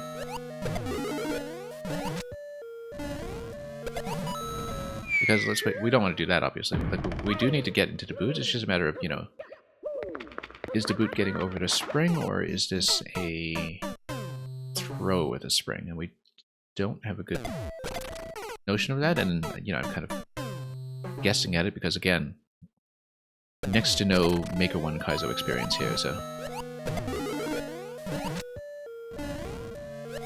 nope, too high to bounce. We're trying to do a short bounce over here so we can fall in. We know that we can jump out of the boot and do the spring pickup. So we're just still reading this bit here, and then, yeah. I feel like we should be able to do a throw, jump on that, and then land on the boot on the other side, but... we'll see what we can do with it. That's... probably going to be too... late. Hard to tell. The arrow might give you a decent indication of where to throw. That seems really early along, though, so... yeah, Yeah, we don't want to overshoot over there. Short bounce is fine, we just don't want to crank all the way to the right on it. Whoops, too late. Yeah, mechanically we just need to figure out what the first jump is. The first segment with a spring. I'm pretty sure it is going to be a throw, but...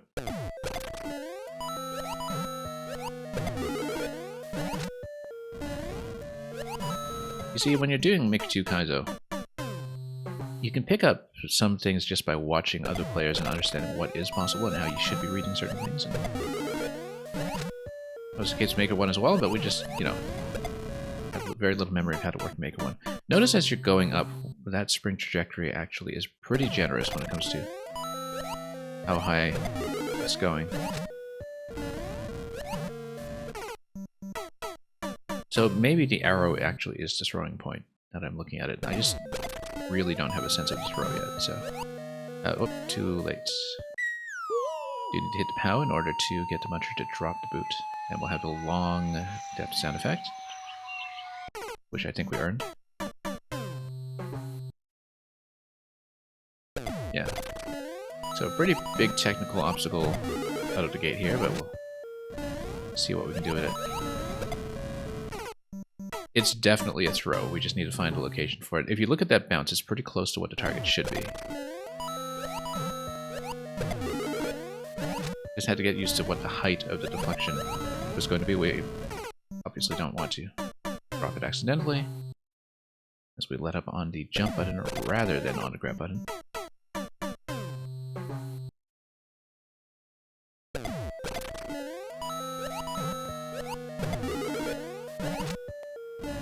Nope, nope, miss. Yeah, basically as you land on the Goomba, you kind of want to let up on jump, but not let up on grab, and then also not hold right all the way. No. Also not hold right all the way, as you can see. So, it's going to be a little tricky here, but we'll do what we can. Yeah. Definitely overdoing it a bit. We do want a lot of rightward momentum though, so...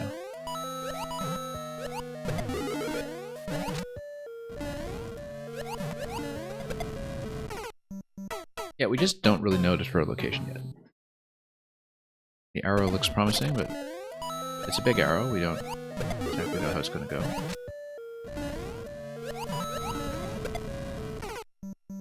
Probably still too early, if I were to guess. But given the spring trajectory, I'm not exactly sure which direction we should be adjusting in terms of whether we're going too early or too late. It's a throw. It's clear like it should be a throw, though. And of course, quite a lot depends on what your positioning is in the boot when you're coming out of it as well.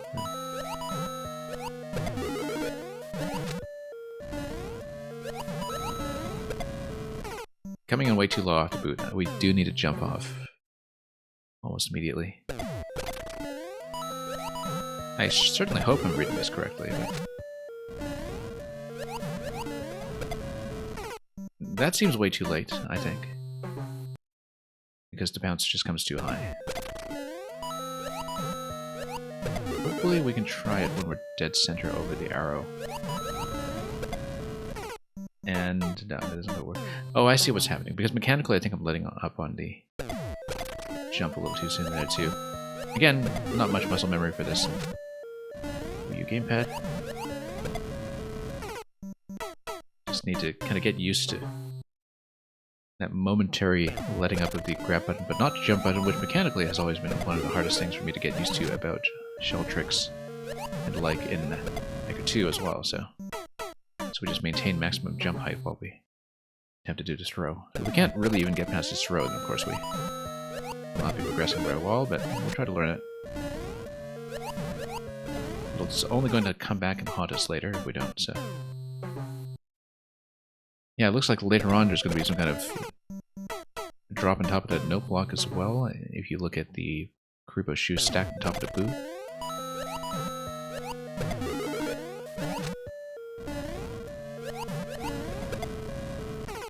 So, yeah, ended up in a much higher position that time off of the Goomba. We just don't have this row location down.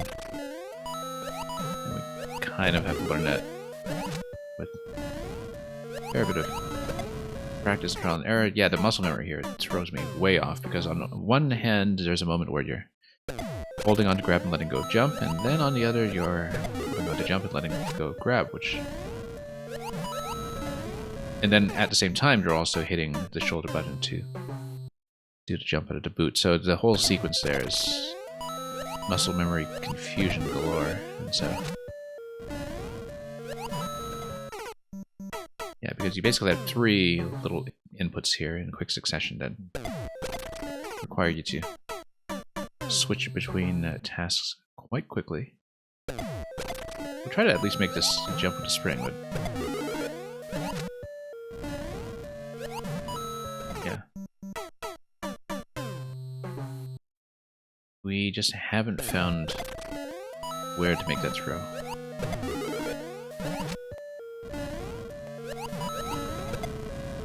That's a little closer to what I need, but again, I think I'm letting up on the jump a little bit too much after the throw and losing a lot of that upward movement that we should be getting.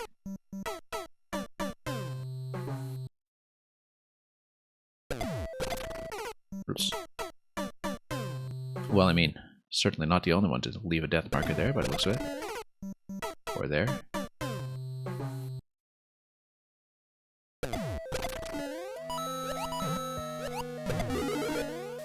Yeah, the first few jumps here, deceptively accessible, and then suddenly, oh, re-grabbed that one. Getting closer, I suppose. We just don't have the throw location down. That's going to be the biggest obstacle here by far. It looks a bit way too late. Yeah, because you definitely need to swap between 3 very quick inputs here for this trick. A little bit better, perhaps. We just don't know how this throw should be going.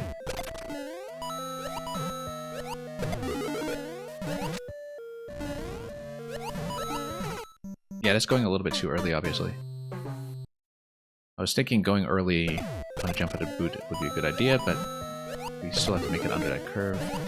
I don't know how much flexibility we have. Again, coming in a little bit low. Coming out of that. Yeah, if we're not able to make it through this jump, obviously we're not really going to progress through this one. That seemed almost okay, except the burner timing was likely to be a problem if we're going to hit the spring that low. Seems a lot closer to the position we want, though. And again, we're leaving the boot late now. We are sinking down too low and not getting enough height.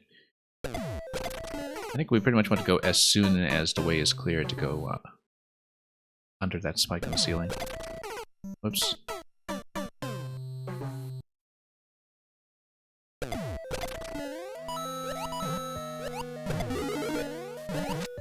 Okay. Almost, but again, we just don't know what the spacing on a release should be. It's from lack of experience with spring jumps in this game. Maybe we should go much later like we would with a shell jump. But again, because of the way the object is being sent upwards on a throw, that might not be the case until we're very close to the wall.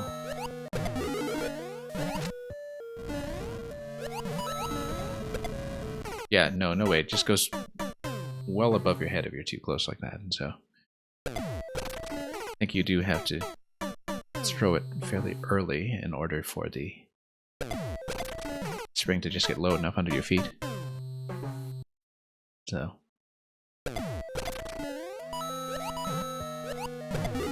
we'll see. We'll give it a couple more attempts. But pretty serious technical roadblock for me here, though, just being able to do this jump. And again, it seems like the kind of thing where, you know, if you're somebody who plays a lot of Mecha 1 Kaizo, this would be second nature because you just know the spacing and you know what the interaction should look like, but have not really played Mecha 1 Kaizo at all. We don't know this stuff.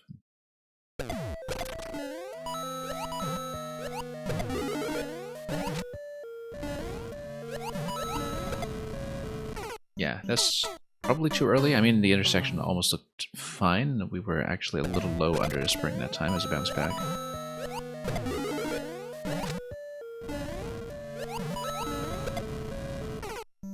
A little bit closer, not quite on the arrow when we did the release.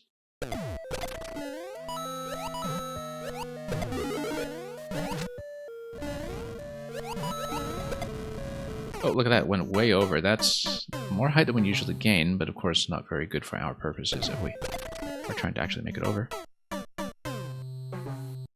First time I just sent the object to clear over, but you know, the spring definitely kind of goes up as you're throwing it up.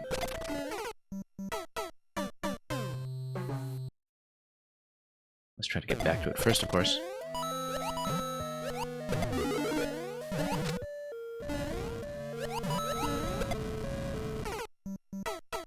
Yeah, at least we're getting a little bit more practice in on the first few jumps here. And trying to exit the boot a little more elegantly. Whoops, no.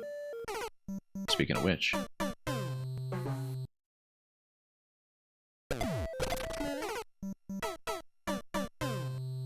Yeah, we'll try to make some clean attempts on this, but it's a pretty significant technical obstacle here, just that first spring throw. What looks like a spring throw, I certainly hope I'm reading it correctly. And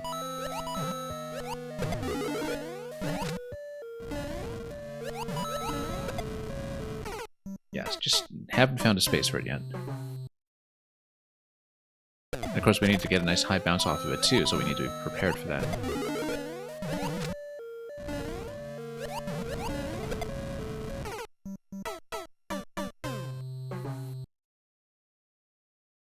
Well, we'll see if we can luck into it at some point. Yes. If we can just see the spacing, we might be okay. And again, the arrow probably is doubling as a throw indicator, it's just that we're not very good at doing things on indications at any level, and in either Maker game. See, that almost looks like it should be right. It's sort of sailing over my head, though.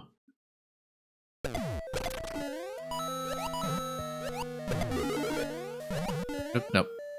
Starting to be a little bit sluggish on this second exit here.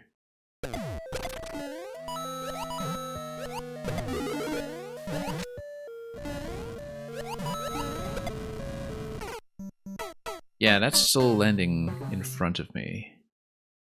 I wonder timing-wise what's that's telling me. Nothing good, I suppose.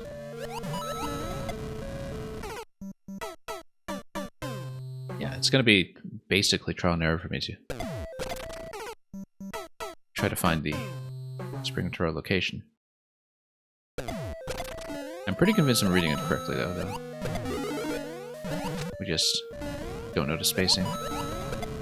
And again, if you go this early... Yeah, if you're going to get an exit that is that high, perhaps I have an opportunity to throw closer to the column as we're heading down, but...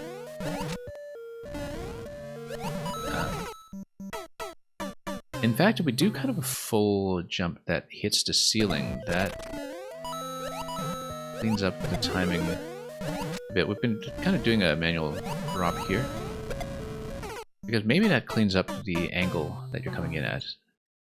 Because it's increasingly clear to me that if we hold a full jump, popping that ceiling here,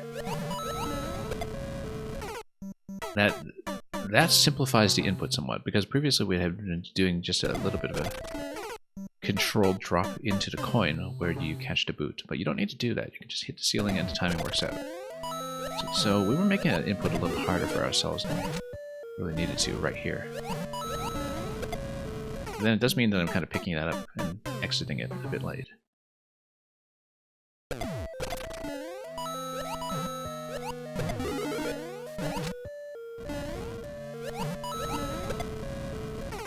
Yeah, I'm nowhere even close to the marker when we're doing the throw, but perhaps we can get a more consistent spacing on that if we do the full jump input right here, pop the ceiling, Look at that, that's almost right. That almost fixed it. We're just slightly over to spring that time, so... Perhaps we're accurate on the marker. We would actually be able to get over, but... Looks like my hit rate with this is so low, though, that unless we actually did discover a consistent method for it, we would really not get far. Yeah, it's just one of those mechanics, you know it or you don't.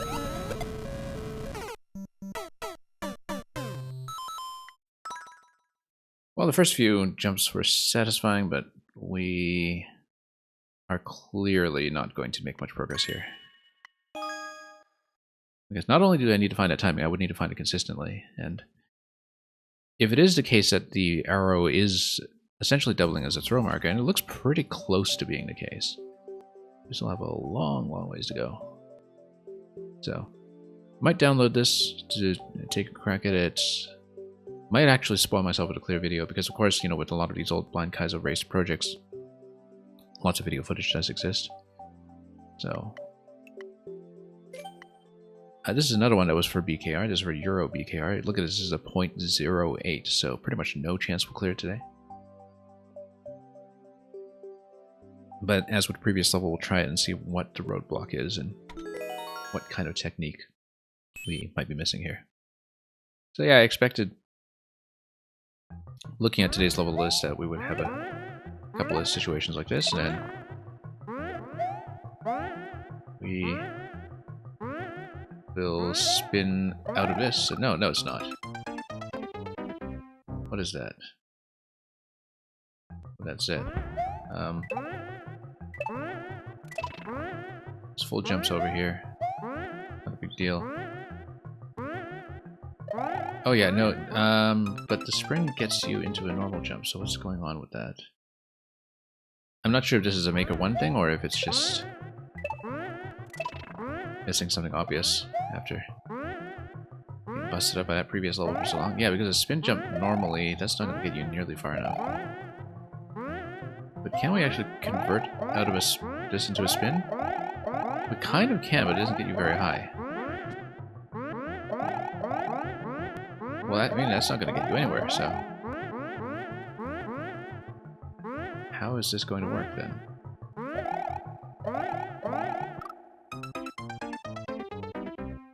I actually don't know what the input is here. Maybe it...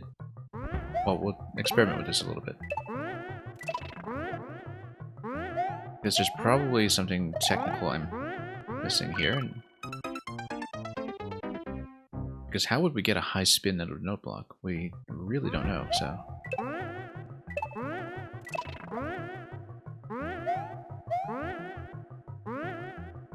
High spin out of this guy. How do we do it? I mean, it's not just going to be a spin over. We can't get anywhere close to that. And even if it were, I suppose the note block would just prefer to way back after hitting the flops, perhaps? Maybe it's just something precise here. Like go right off the edge? No, there's no way. What is it?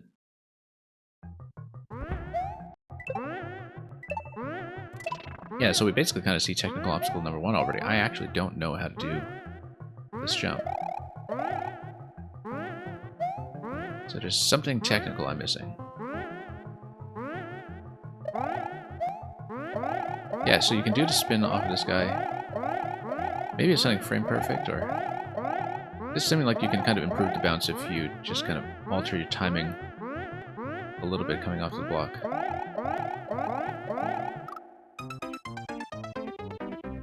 But I'm not sure how to actually gain height on that.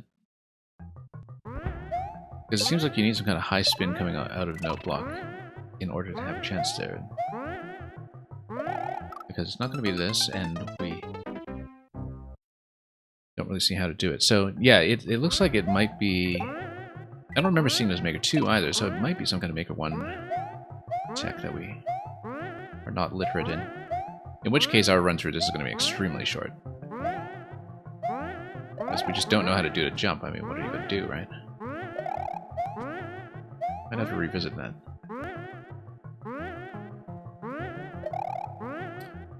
As you jump, I mean, this would set that back into a standard jump. Oh, how do we do this? Okay, I think I've found something here.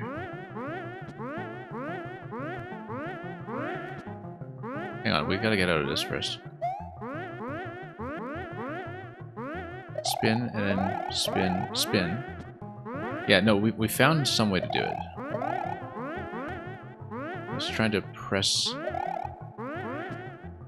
Yeah, if you spin into this, then you spin out of it. So there is some kind of input you can do here to increase height after you get the bounce. And I don't quite know how it works. Yeah, is it hold the jump button and press spin jump off the note block? It isn't. Yeah, and Mario, you know the text is removed in Maker 2 for sure. Yeah. So what I'm trying to do here, and I've been trying to find it, is that you can spin off of this, and then if I incorporate the standard jump button in that sequence at a particular point, then that gives me enough height. We found something, I just can't repeat it. Spin jump after note block is compressed? No, it isn't. The only thing I've been able to do successfully so far is that I actually am hitting B slightly after I'm hitting spin. I'm using R to spin, and so I'm going R and then into B. And I managed to get it a few times here, but I can't do it reliably, so I'm not sure what it was. Note blocks and green beans were always mysteries to me, yeah. And welcome any user.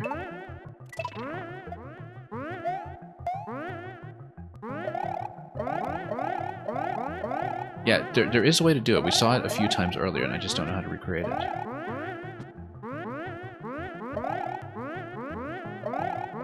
You kind of need to have a very precise timing when you press spin to spin off of this at all. It's like a simultaneous press. But I never quite know when I'm going to get it, right?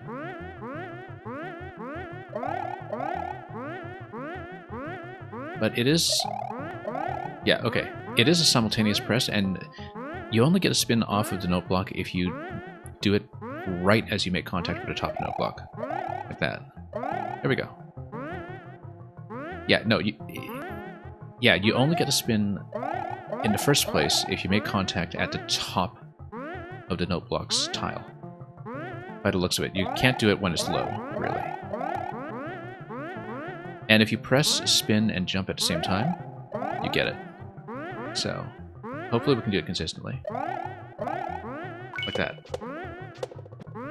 We got it. Okay, that's one problem solved. I can see that being a huge roadblock to the clear rate, to be honest. Like, if you don't know the tech, you just can't do the level, right? And so... that seems like it's supposed to be a jump off the shell to get to... Oh, I don't know. This is a 0.08, remember. There's a lot of tech here that we don't know. And the fact that I found this one at all is already kind of satisfying, in case we need it later. Because I didn't know about this. I didn't know this move existed, because I'm pretty sure it is not in Maker 2. And... Okay, this is not a shell jump to... Yeah, it is. It's a vine, so it's going to be shell jump up to the POW and you land on a vine. That's what it is. Okay, we can try it. We'll go as far as we can until we hit like a huge technical roadblock where we progress.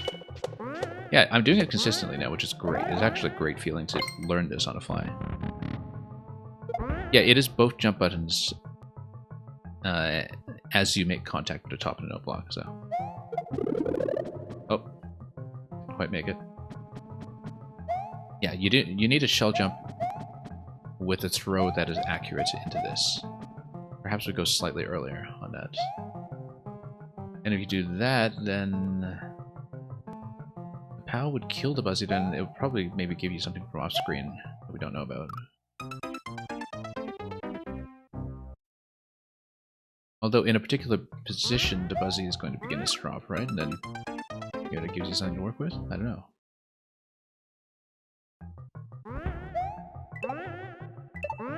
Oh, we're learning stuff about Maker 1 as we go, so... Oh, nope. Missed it. Yeah, but it is both buttons simultaneously. That's the only thing that seems to work. I don't know if it requires me to spin into it. Perhaps not. Let me try it. It doesn't. Yeah, it doesn't require that. You just need to make sure that you have perfect timing on it.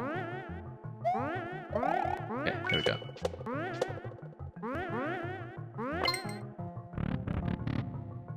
I'm glad this level gave me the opportunity to actually patiently learn that. Yeah, and this is just a shell jump where you need to be exactly on target as you fall, which will take me a couple of attempts. But we don't even know what's going to happen after the POW block makes contact, so... Nope. Yeah, if it looks like I'm not getting it, then we die off camera, or we, you know, just try to pull back and land on a note block again for another attempt.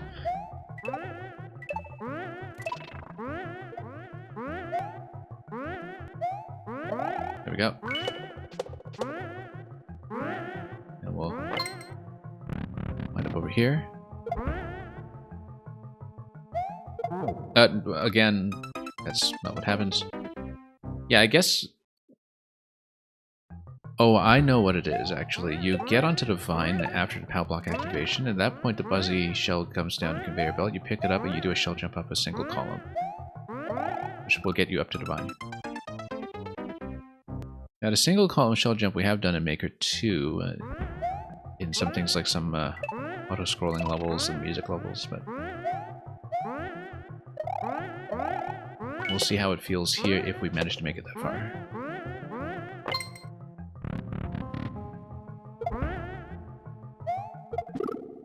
A little early on that one. I mean, we hit right tile, obviously, but it was coming in a little bit low. So... we'll see if we can make it at least past that. That's the kind of thing that I know I can do it, just not very consistently.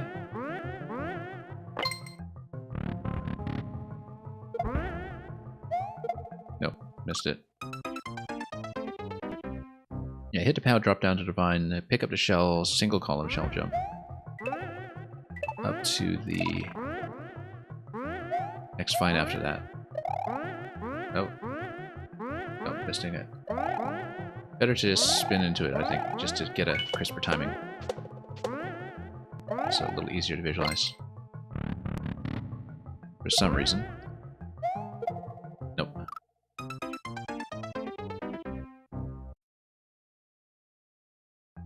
Yeah, I don't want to throw too close. I've been throwing a little further because that seems to be a way to get that deflection to work, but... Whoops. There we go. That works. Yeah, we need to learn this stuff. I mean, it's potentially going to come back in later levels to haunt us, so... forgot. I got scrambled there. I was thinking up throw, and then I realized at the last minute, wait a minute, no it's not. That's what happens.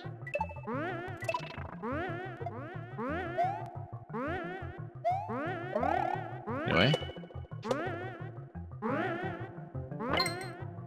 A simultaneous bounce with me on the note block and the mole on the side. That's surprisingly pleasing to listen to. Yeah, we kind of need to be right on the left side of the arrow, I think. We'll do the throw.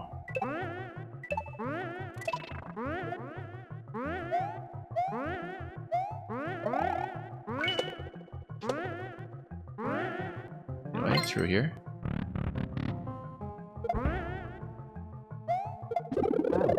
And then we...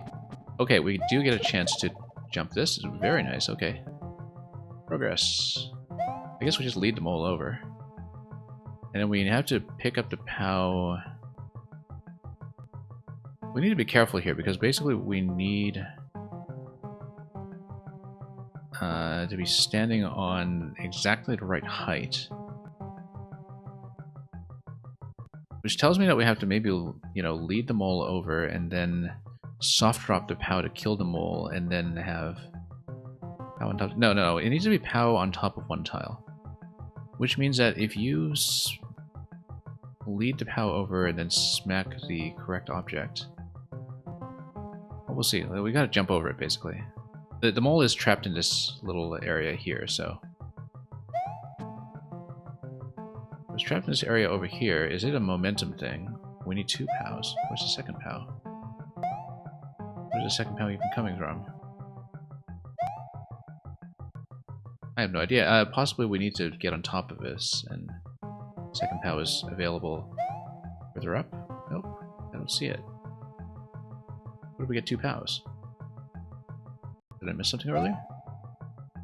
Oh, wait, no. Don't tell me we're supposed to grab a... No, it can't be. It absolutely can't be, given that we had to use the shell to get up here. Where's the second POW coming from?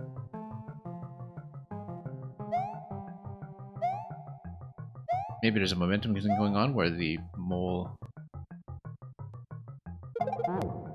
No. I don't know what this is. Because we need a 2-stack here, or rather, you know, 1 object plus POW. It's probably Muncher plus POW when we have to unstack everything under it, or it's, well, stack 2 POWs, but we don't know where the second POW is. I don't see it. Unless there's a way to pick one of these up, but I don't see how that could be the case, given that we had to use the shell to go up the column. I don't see it. That's curious. I'm glad we made it that far. That was major progress. In some ways. Nope. Oh, hang on. Trying to adjust, and of course the fact that the Maker 1 camera refuses to scroll with me is just throw me off a little bit.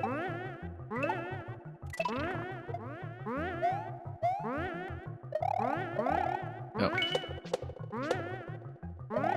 Anyway, very satisfying to do that accurately. Nope. Came in way too low there.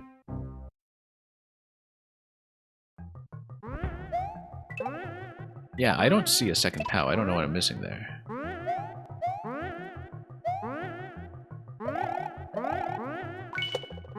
You know, if you need a stack to cooperate there. Unless there's some kind of object push there that we just don't know about.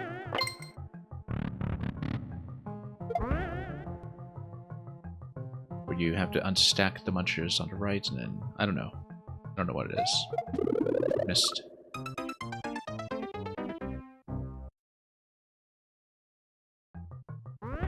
Yeah, this one I'll be very interested to see clear of after the fact.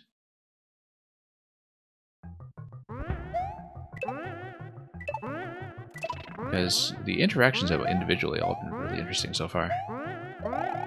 Particularly because they have been kind of new to me, so...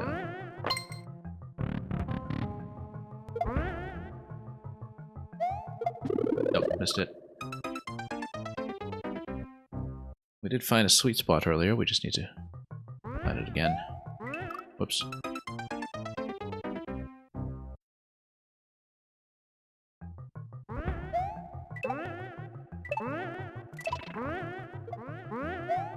Okay.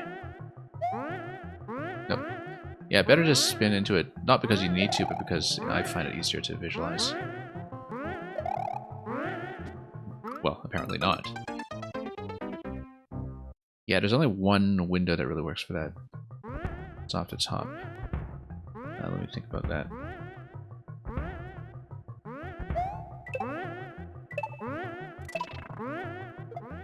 Anyway, let's head on up. And we'll go over here.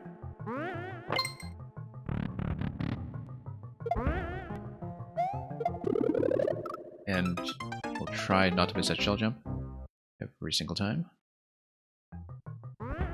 You need to make a bit of a manual adjustment to land on a shell properly there, I think. But... oh, whoops. Came in a little too far to the right of the note block that time. I'm never quite sure I'm going to make that, so...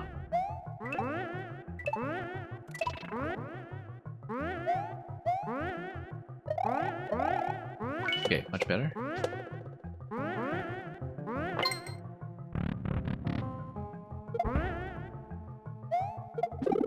we go. And then we... Oh, no. I forgot that it's not actually time sensitive. The shell waits there until I'm ready to go for it, so we just went for it impulsively and totally blew that. Yeah, we can take our time on the vine before we have to go up to the shell.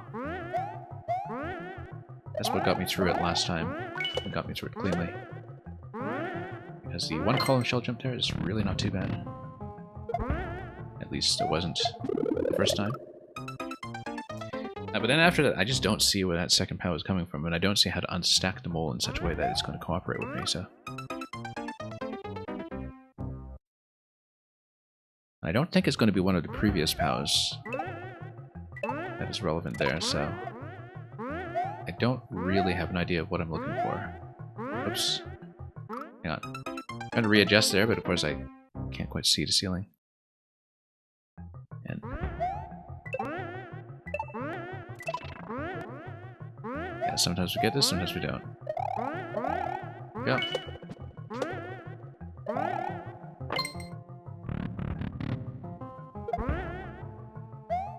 Shell jump and then... I just need to catch the right part of my vertical movement. Because as far as shell jumps go, that feels like a bit of a low target, subjectively speaking, in terms of where I'm used to the throw happening. That's why we're having some trouble adjusting around it, because it seems like I'm already kind of falling into it at the point. We never compensate enough for how objects are just going to naturally fall by themselves as we go them.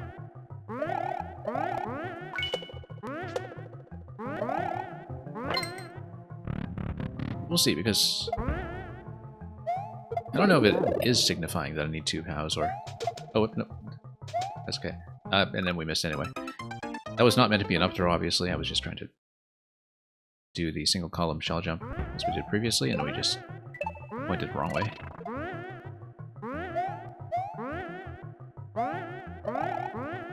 This is getting cleaner, at least, after being totally stumped by it at first.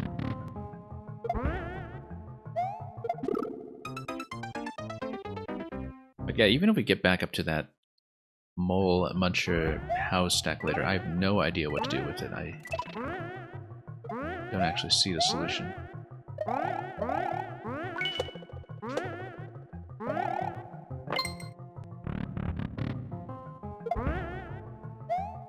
Whoops. It's been interesting to play through these anyway, though, even if we have no chance of really getting very far or clearing it. Just to see what people were looking at the time. And what kind of tech was in play.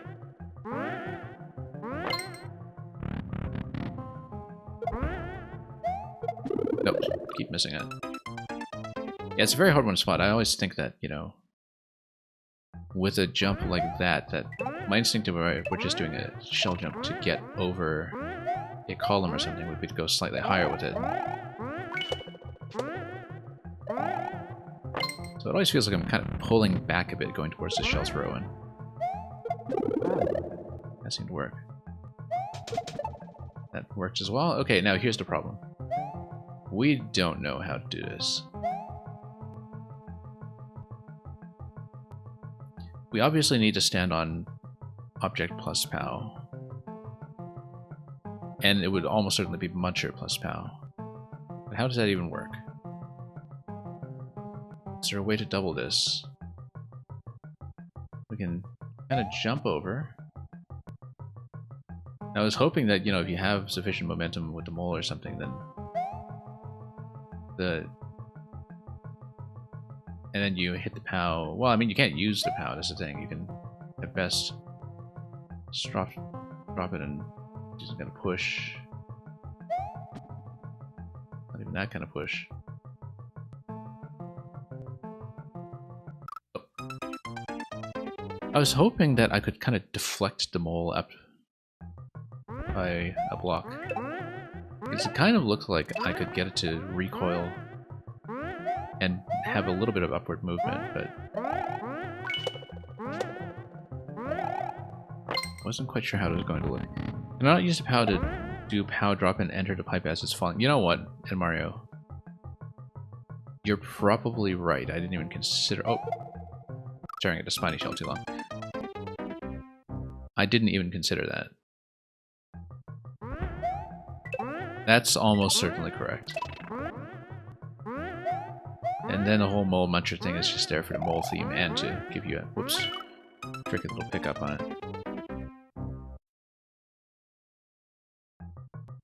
I'm not sure about that. We will try it, but because it's with a soft drop, we can retry it if it doesn't work once we get back to that area.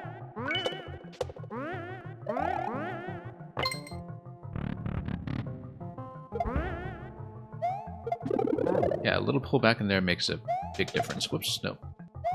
Okay, well, that's a block. A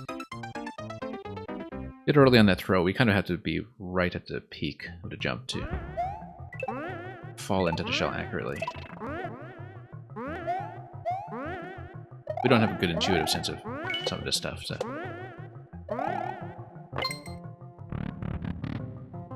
Even in Maker 2, my success rate with a single column shell jump isn't necessarily that good. But you kind of just have to do it at the peak of the jump. I think it's theoretically simple to visualize. As long as you have good intuitions for what Mario's physics are, which I don't.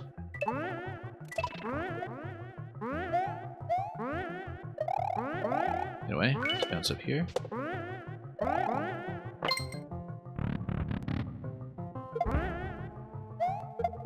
Yeah, I was trying to pull back a little bit slightly because that seemed to work earlier. That was slightly overdoing it. But the shell release was a bit early for what I needed.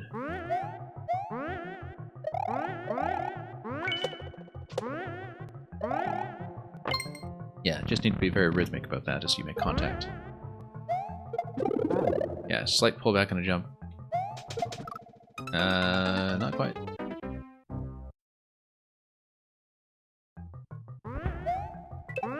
But yeah, we'll try to go back to the POW and do a POW drop entry to see if it makes sense.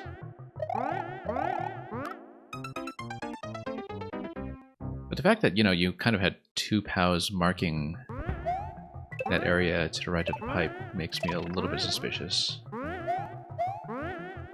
There seems to be nothing else to interact with there, so... And I don't know what that box is all about then. The track box that's in that location. Unless it's the place to let go of the POW, perhaps. Which might be. If we, you know, don't die to this. Okay. It is. It absolutely is. Okay, now what is this? I think this is up throws, you cling onto the vine, and then you pick up the spring as you go. And then, yeah, we missed it, but it is probably what it is. And one-way panel prevents me from respawning this room. It's going to be juggling the spring. Juggle it, and then you have to toss it here to stay above the line. I don't even know how it's going to work. I'm pretty satisfied with the progress we've made so far, though, that we managed to do it.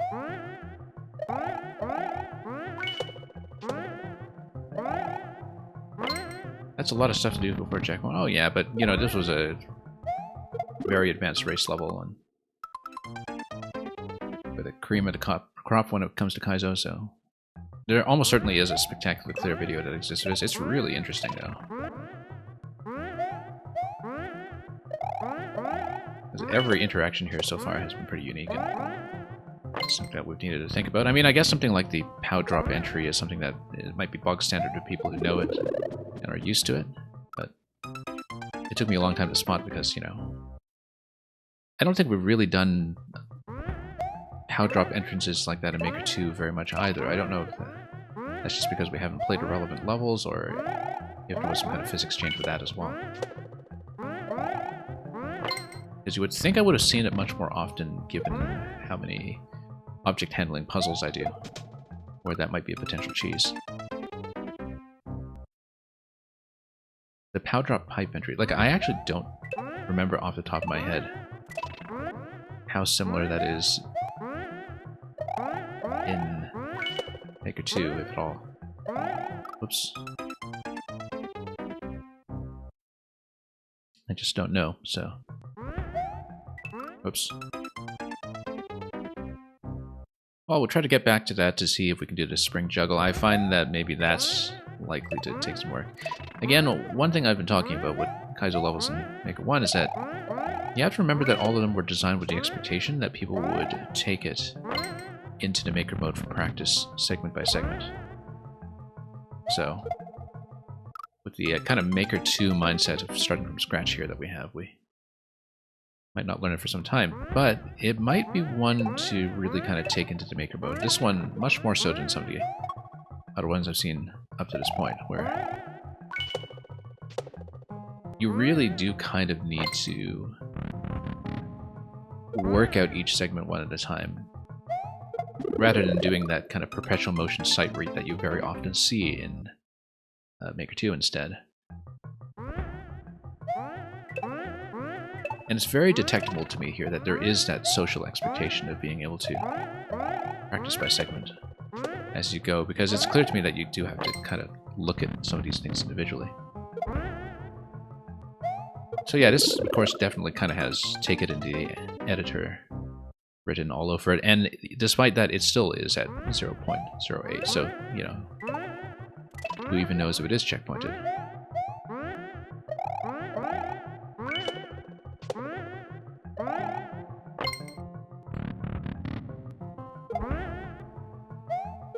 Yeah, backing up in that jump a little bit helps so much.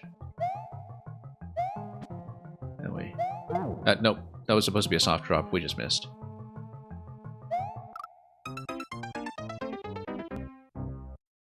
Well, I'm pretty satisfied with making it out of the first room anyway, even though we don't do much else beyond this. And we've got a lot more Kaizo to come after this too, so we'll see how early we fail on each of those, but there's quite a lot remaining in this set. Backing out didn't quite work that time. So. But yeah, I'll probably keep the most interesting ones in the core spot to work on later, and this would definitely be one to look at, even though 0.08 tells me that clear is not likely to happen soon. Whoops, nope. Almost salvaged that, didn't. I have a habit of kind of holding up into jumps sometimes, especially jumping off vines where I'm just pointing in a direction I want, and so a bit of a bad habit because we don't actually need to do that, and it just messes up this row.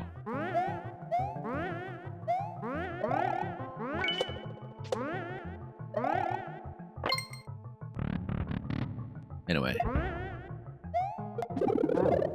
we go. Here we go. Soft drop into entry, good. And then here's the juggle. We'll probably just do this attempt and then bail out, but yeah, not even close. I wonder if it is up throw. I feel like it has to be, and that you need the forward momentum to carry the up throw forward to land the spring, or rather juggle the spring from vine to vine, so you actually have an adequate point to pick it up. Because I'm thinking about this and thinking, you know, you're not going to outpace the soft drop. You're not going to catch up to a forward throw. It has to be some kind of up throw juggle, and it has to be an up throw juggle with momentum. And that's tricky to sort out without taking it into the editor to practice, but really interesting so far, for sure. Just kind of gives you a taste of what I've been missing with the whole very vibrant Kaizo community that was present in Maker 1. That also extended into rejuvenating the ROM hack scene for years and years to come. But yeah, we're not beating it. 63 historical clears since 2017. 0.08%. And yeah, we have so much in this that we did not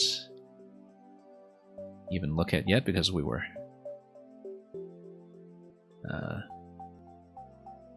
very far away from witnessing any of it. So most of this layout is still a mystery. but we'll take a look at it at some point. Yeah, we see in this here that we see the pipe entry in the second segment. And then we didn't see anything at all in the other main world segments to come. And there are many of them if you look at this. Like a whole segment 3 and 4 in the main world, and then those are bounded by pipes, so probably minimum, yeah, well, a lot of back and forth. So we'll look up the clear for this. Look at this, world record 2 minutes too. So this is a bit of a Kaizo marathon in its own right. I'd be very interested to see the video for this one. Anyway, this is a 2-year mark, quick hot trick shot. Once again, this was one that we had previously recorded in Maker, well, in our run of 1, 2, 3 years of Mario Maker.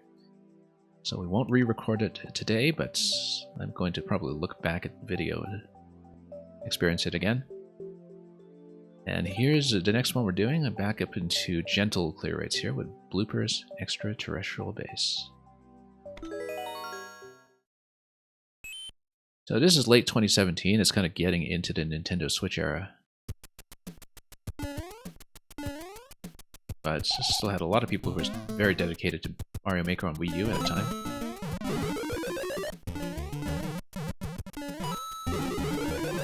And like many of the other Julian levels that we've been seeing, it's very much a matter of just finding the trigger and letting the level do its thing to show you something neat.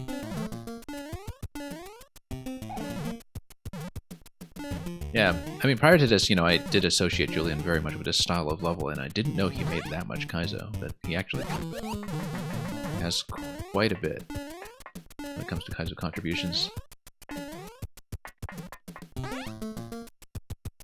In some ways, with the way the kind of old Mario Maker Reddit community was composed, this is a bounce, by the way, that seemed like there was a lot more, you know, cross-genre interchange at that point.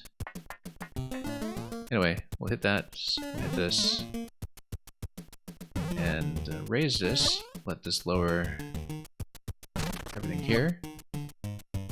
Then is that going to hit? It is not. However, is there something we can do? I guess we just bump it. Then, oh, that's very satisfying. I didn't expect that to happen because, again, some of the spring collision interactions are quite different in Maker 1. And yeah, because I guess what happened here was that just by stacking them on top of each other, you managed to get one of them to project, and then by dislodging it down here, you just blast everything. So that was satisfying. That was,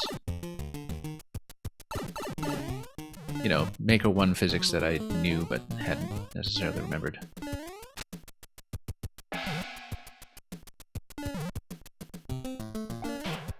Yeah, it's much harder to get spring setups like that to behave in Maker 2. And this is supposed to lift this up, and that'll give me the gate to the left side.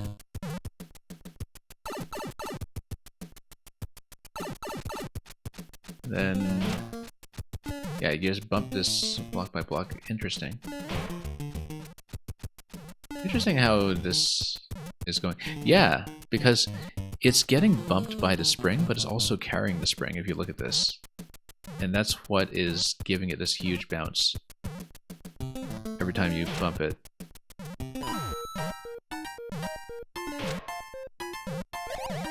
Anyway, poor clown car. Is it going to shoot me, though? Let's let it shoot me, and then something else instead. This is going to be a winged muncher push. Just watch it. It's going to happen. Winged muncher. Winged muncher. There we go. Yeah.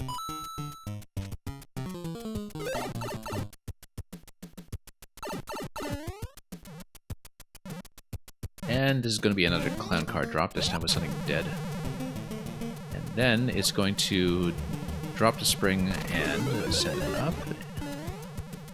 And we'll see what this gets me. Oh, we need to hit this. It's going to drop off and then trigger something else down here. It's going to be a bomb brush, which then gives me the vine. Yeah, we saw this trick in some of the previous levels over single columns, and that was very satisfying. And we're we're almost at checkpoint. This is going to be a mole box. You can tell when you just have to walk into a slot like that. Basically, I've played enough Julian levels by now that I'm starting to recognize a lot of the ideas, and they're very satisfying to see still. I mean, it's one of the interesting things about playing through entire Makers this way, which we discovered with all of the other ones we've covered so far, is that you can see how they work on ideas steadily over multiple courses instead of being absolute about making each one distinct. And there's this process of refinement that happens. I think I did something out of order, and that's the reason that there's a reset door. So let's take a look here, because...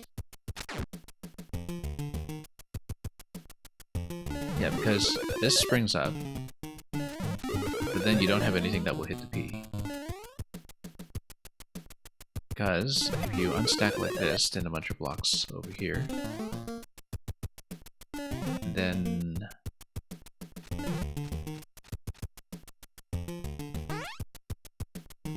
this is an ordering issue then. Maybe you unstack first, and then you knock the P over, and then it hits the muncher after you hit this. Yeah, it's just an order interaction here, where you just find a sequence 1, 2, 3. That's it. Now, what does the P... oh, whoops. No, that's a mistake. What does the P door open for me? Let's take a look. I didn't even see. Oh, it opens up the spike top. And then, is this going to give me something to step on? Kind of. It's going to carry the blaster. We'll ride it. It's not going to go very far, though. But then maybe it's going to shoot something real... oh, it's just covering a door. That's neat, actually. Just opening a door that way. Okay, clown car, what are you doing? We're going to bump this way.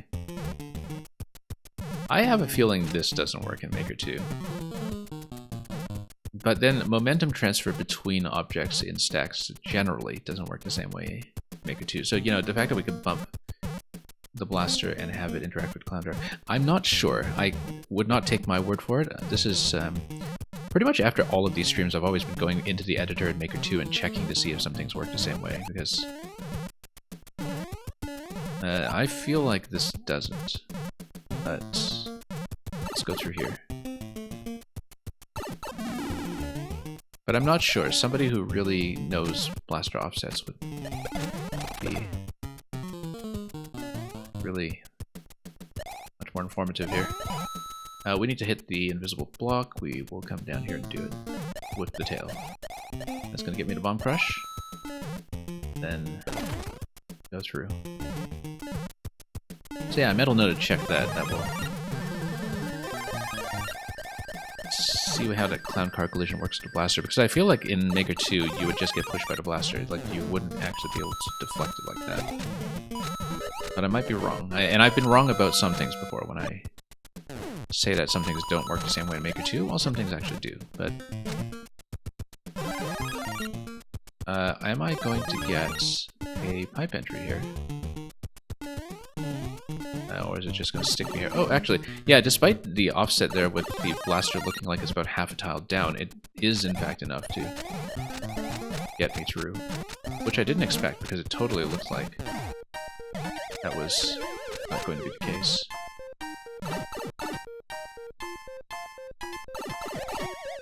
In terms of being able to step into that pipe. Very neat little column here aesthetically. Poor clown car doesn't quite like it, though. Anyway, this is a survival room. We dodge bullets in the car. Yeah, I think the blooper is...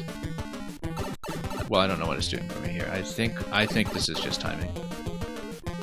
And dodging. Nothing for me to interact with Raccoon Tail. I mean, it wouldn't make sense to require it, so... if we take the stars, then... what do we kill? Well, let's go up through here. And then that's going to hit something that opens up. Yeah, that's what I thought. Let's go up here and see what's going on. Can I actually head up here? Hang on, we're gonna try it. Because of course we should. That's about as far as we can go now. And we're going to hit timeout right as we are above the gold card because I wasn't watching the timer when I was going for that bonus. That's okay. That's okay, it just means we'll survive this again. The important thing is that we saw the bonus. I'd rather do that and repeat this for the clear than not do that. And just rush ourselves over to the gold card just because a clock looks like it's about to drop on us.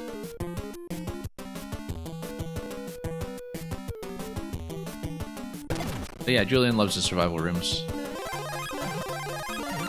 In the context of Maker 1, a lot of them do stand out. Especially with Maker 1, you know, just kind of having it be a bit of a norm for people to build wide, since scroll stop is not an issue. Anyway. Yeah, that one was quite nice. You can definitely see that elaboration of earlier concepts.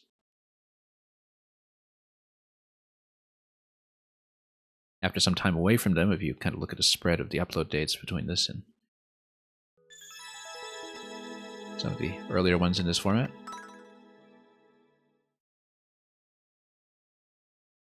Some of the mechanisms were pretty satisfying. Again, I have to check that clown car thing in the Maker 2 editor when I get off stream later.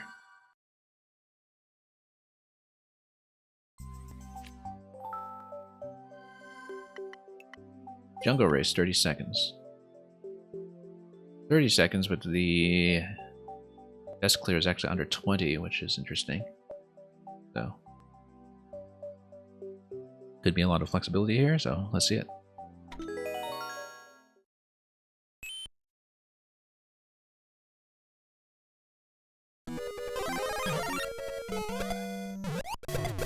Yeah, just hold right, basically, and you occasionally jump.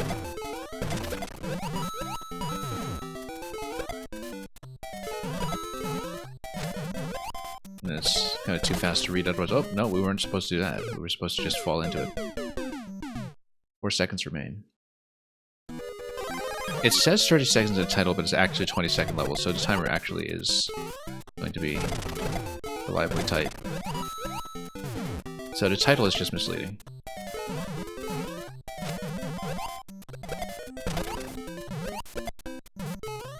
Then that's going to carry through, and then we just hold into it. Yeah, pretty simple.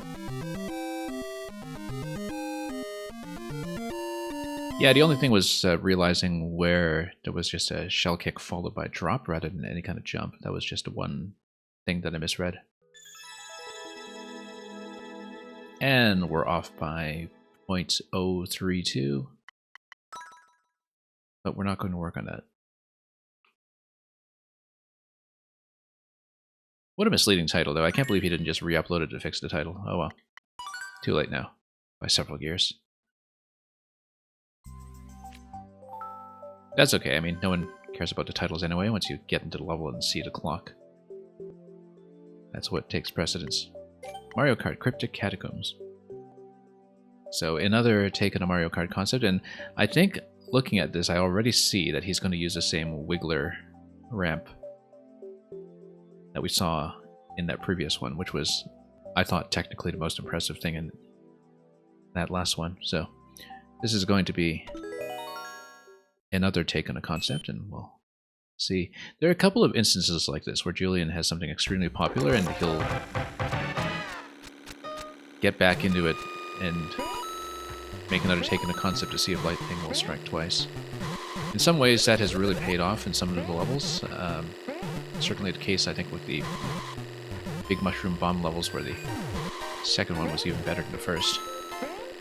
And the first was certainly a huge highlight already earlier today.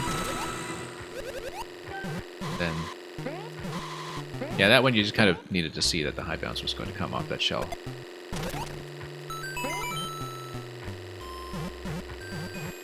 Not too bad when it comes to a blind read. Whoops. I say that, of course, as I just spill over this platform.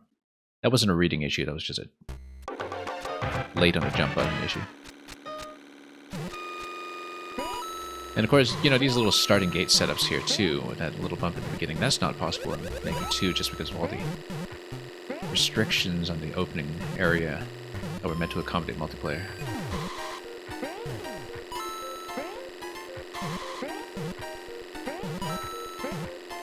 Anyway, yeah, you fall into that, and you just hold jump into it, and then we're slowing down around some corners, but that's okay, timer's not tight. We're just not doing it as stylishly as we could be.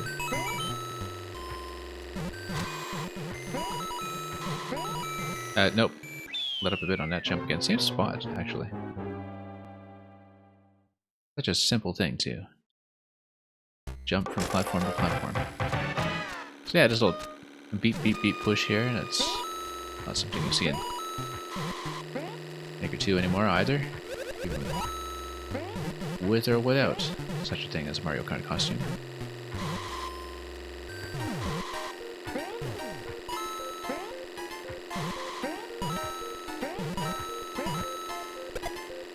Yeah, something like, you know, dropping into shell here, that's something that we see very often in Maker 2 when it comes to a lot of the 20-second speedrun levels or whatever, but in the context of the Mario Kart theme here, that actually adds quite a lot to it.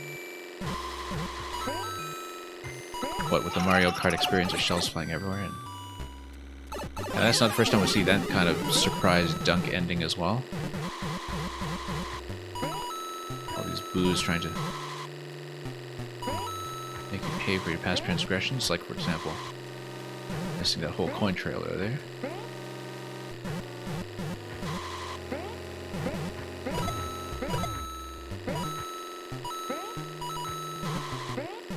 Yeah, definitely, in some subtle ways, much more engaging interactions here than in the typical Mario Kart style level, including the one we played previously. So yeah, you can definitely see that, you know, the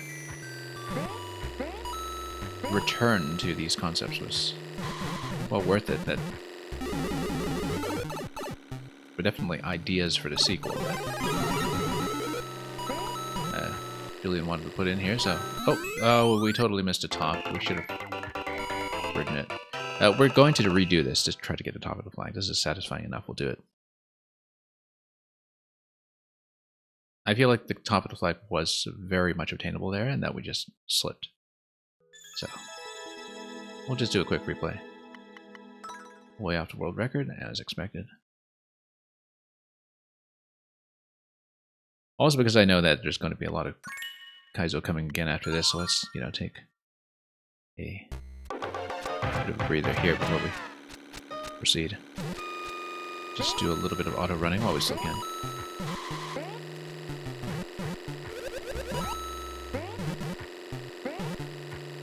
Anyway, fall in. Not exactly going for any kind of record here, but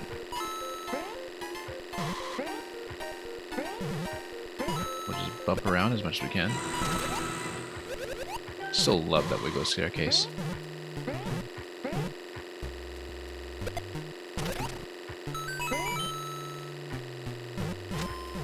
Okay, let's not die to this little bit here for no reason.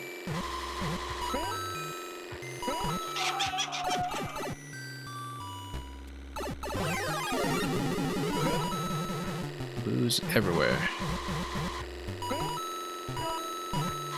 Okay, we got part of that coin trail this time. That's an improvement.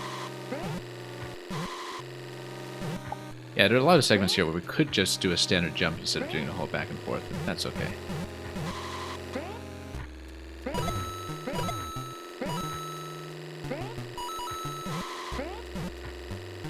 Now let's watch out here because I think we're close to that finale segment that we saw earlier.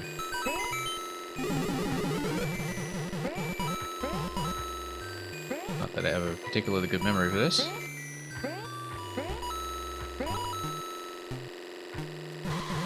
Anyway, through here, there's more boos. We know it's coming. That's going to take us back to the main zone. So the Mario Kart costume in case we got hit. And And then, yeah, we're going to fall in and miss the flag anyway. But you see how that was supposed to go. You're supposed to fall back into the platform, perhaps, and then follow the diagonal down. That's okay. We're satisfied. Saw what it looks like.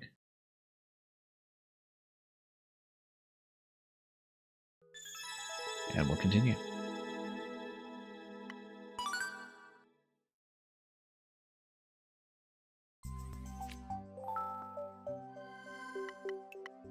Flaming Fiery Fortress. This is an easy Blind Kaiser race. 0.52. Looks like we'll probably be able to do it. So, let's try it.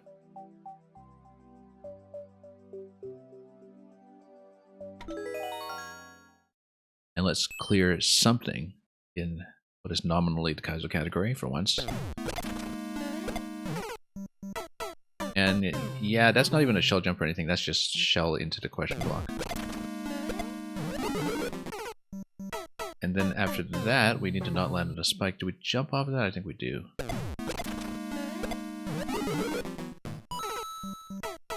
Actually, no. You can just curve up to the cloud, pick up the shell, and drop immediately. That's okay. We're learning this as we go. And then it's going to be a reverse shell after you hit the spring. It looks like you are supposed to land on the spring in that location and then jump up, reverse shell, and then continue. So, it's going to be a bit tricky right from the start, but...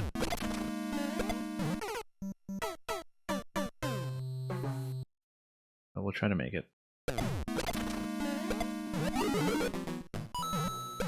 And then, yeah, need a little bit more distance for the reverse shell jump, and then it's going to be on the Goomba after that. That's going to be a Goom split. Give me something to the right. A little bit short over there on the jump. I think we do need to go pretty much full jumps here across the board. And then we just try to get a better release over there. Reverse shell jump I always find is a little bit tricky because, you know, one sense of distance and momentum is always thrown off a little bit going right to left with every interaction in Mario, so... yeah, shell throws have been a bit too high here. We're not hitting the question block. A bit too high, but too late. We just need to find the right spacing here to get a shell jump.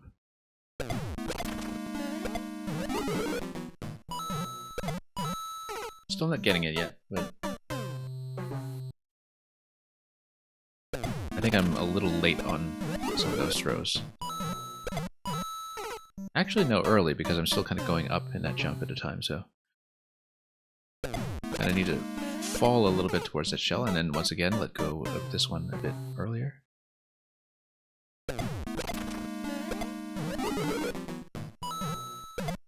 Too close. Standing way too close. Miss Piggy, welcome.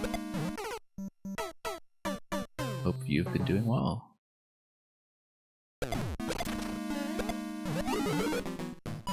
Whoops. Missing that bounce.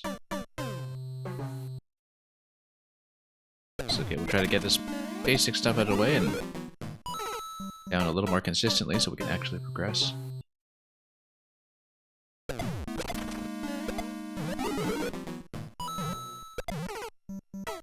Getting there. That's a bit of a late release that time, I think. With how low we've been going. Let's try to find that pocket. And then, whoops, that was a much earlier bounce than I expected. Such an early bounce that if we had made that into a high bounce, maybe we would just skip this. Maybe so.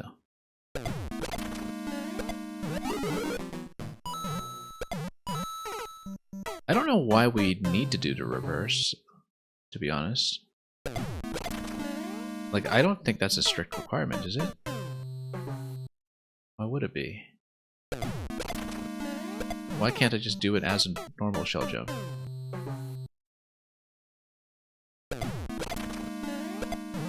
Unless there's some reason why we're not supposed to demolish the bricks to the right. I don't see that being the case. Oh, probably because it's expecting you to. Well, we'll see. Yeah, because looking at this, I don't see what the obstacle is to just doing a forward shell throw instead. Like this, and, you know, falling into that instead. That's easier to visualize.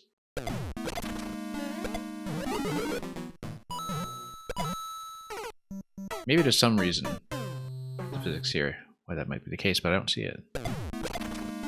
Because I feel like I've seen other kinds of levels like this where I think that as well, where, you know, I don't see why it's signaling a reverse unless there's something sensitive with the momentum. When it seems like a forward shell jump is probably acceptable. I mean, obviously, if we're hitting the spring that early, maybe not so much, but...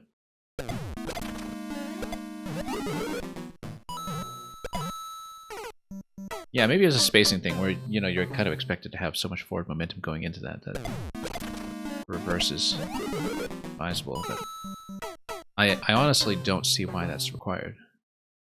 So...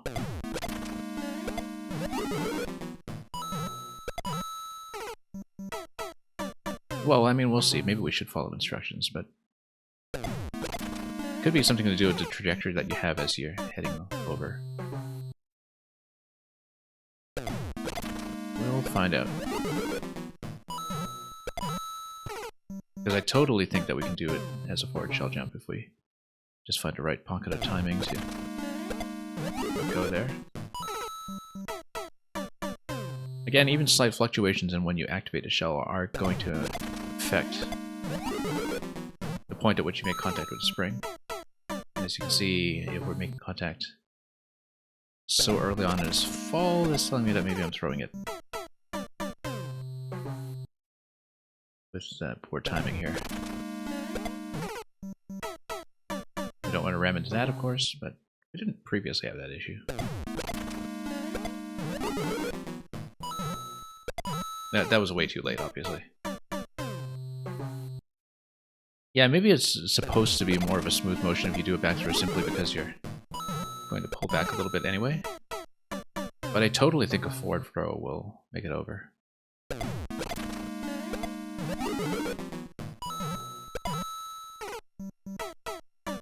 Yeah, maybe we should actually listen to instructions, but...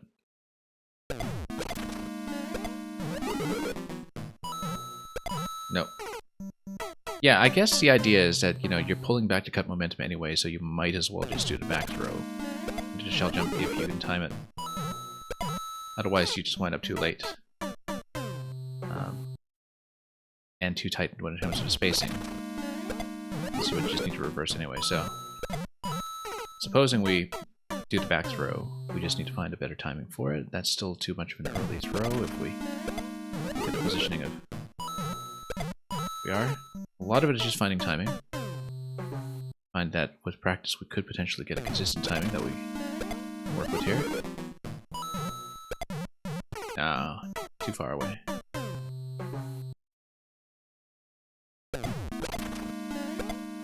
We'll try to at least make this jump. Yeah, I guess the back throw gives you slightly better spacing towards the Goomba. So the expectation is you pull back anyway, so you're facing in that direction, then in theory it's a smoother motion to shell jump that way. But I don't know why it would be. I mean, you know, you have this much more continuous column to the right side, and it seems like we should be able to fall into that just fine, but we'll see. There we go. Except I realized that a little too late. And didn't adjust momentum well enough to get over to the Goomba. So yeah, we just need to not release quite so early.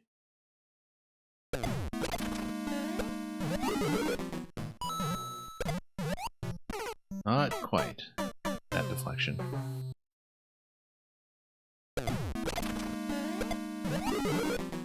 Well, we're starting to hit something from time to time.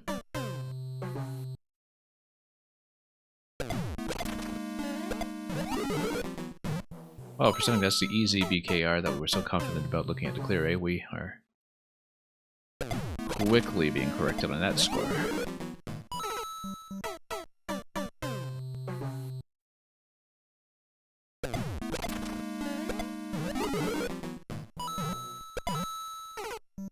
Seems like that was almost right, even though we were doing right side throw instead, and that was maybe not the ideal timing for that.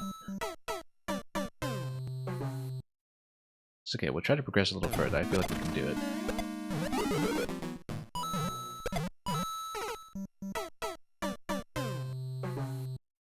Takes a bit more practice than what we're putting here, you know? There we go. Boom split.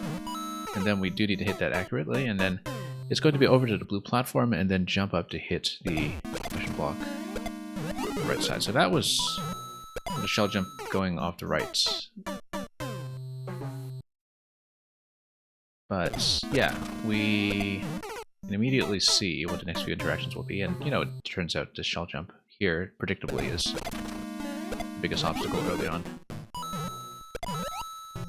Split, coin, jump, jump, jump, jump, split, shell jump, then here, and then this shell jump to enter this guy, except we're going to lose. Okay, we're almost out of the first segment, actually. That went really smoothly once we got the first shell jump down. Obviously, a couple of risk factors onward as we go, but it's really, really readable. And love how we had an attempt there before we just blasted right through.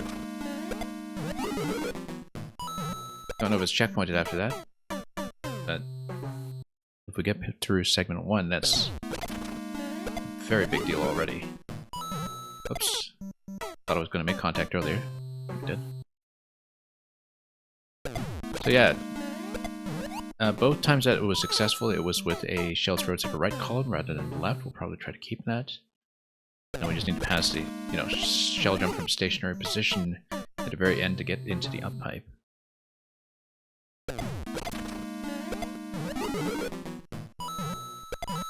Yeah, we just need to find a good shell release timing. I have not been very consistent about that.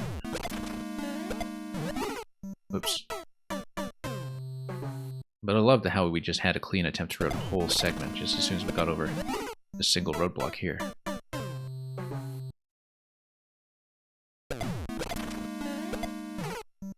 Because everything after that is just pretty easy to visualize. It's just that there are some shell jumps that we need to land along the way, and you know, we just need to do it. But not a very good pickup through the cloud that time. Yeah, we do need to watch out for that early spike. I feel like I've been losing some muscle memory from better attempts earlier now, so maybe just thinking a little too far ahead to the later segments. That's still a very late release. But hey, now that we see how quickly we can just get through the first segment, we just get one jump down here. Things are looking relatively rosy. Boom split, shell jump, and then that was the one that I was also kind of concerned about, but it's, you know, something that we know is doable and something that we know we can get through, so.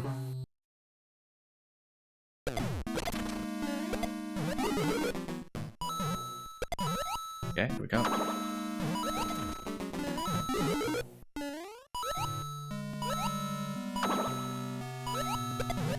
And yeah, we're through here. Then mutted boot. Then shell jump over here. Nope. Yeah, we kind of need to run into this and let go late. But the fact that we can get that far on multiple occasions is a really good sign for our prospects here, which is why, yeah, this is one that I think I actually will stick around with and work on for a bit. Because compared to some of the other Kaizo ones that we played previously, it looks much more viable for a skill level. I mean, it is labeled as easy Kaizo, so we were hoping for something like that, but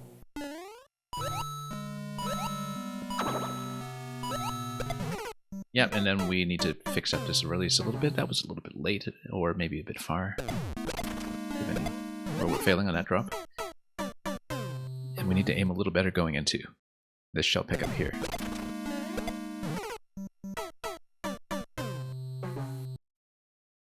Yeah, because that does affect our contact timing of the spring as we land towards it on the other side.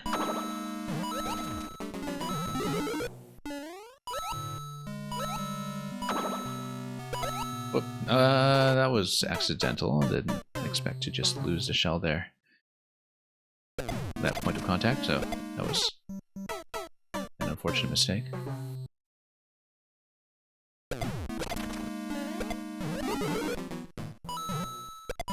Yeah, right side much easier, for me anyway. Lost a bit of momentum that time though, as we adjusted a little too much, going towards the second bounce of the Goomba as it was coming up. That is one case where heading towards the coin directly as the indication actually just solves it immediately.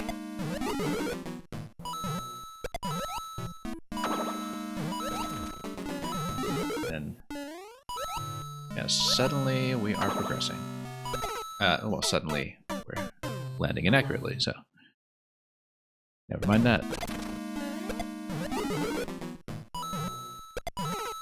Yeah, some of it sometimes is just kind of getting a good memory for the timing that you need from the bounce down below before we want to make the release. This is starting to be a little on the late side now, though. And it might be because I'm also throwing a bit far from the target.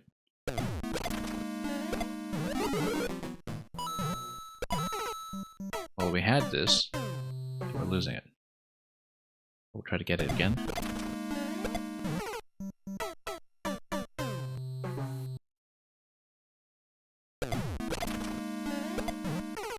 But it's kind of nice to look at the level like this and just have enough success over enough attempts to know that it is within our range. So.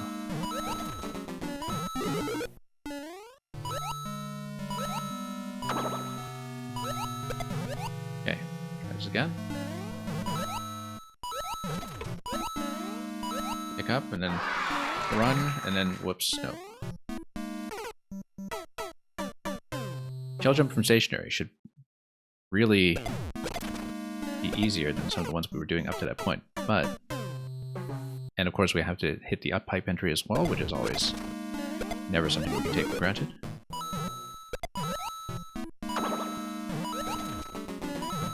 We'll try it again.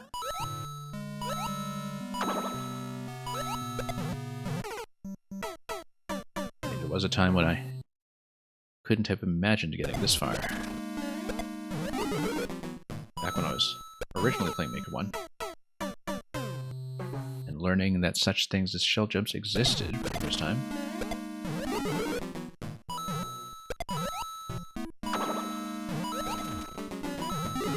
Anyway, let's do that. Not quite.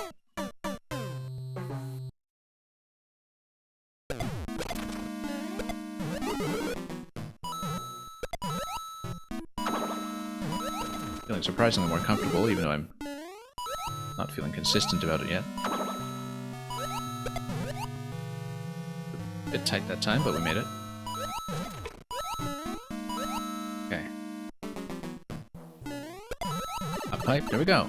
It's a new record. And it's a checkpoint. Great, now we're stuck here. We're good. Yes, 2 bounces and then over to the shell and to the right. Okay, we can do it. We can do it. But yeah, over the second bounce you go to the next coin. We should read indications for a change. Split. And take the second half of the split. Oh, no, that's going to be a back deflection on a shell by landing towards the Goomba. That's okay, this is purely a reading segment, it's not particularly technical. Then...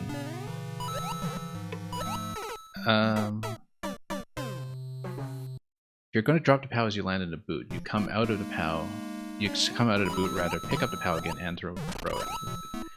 Very similar to an earlier level that we had failed on, which is why I recognize the setup.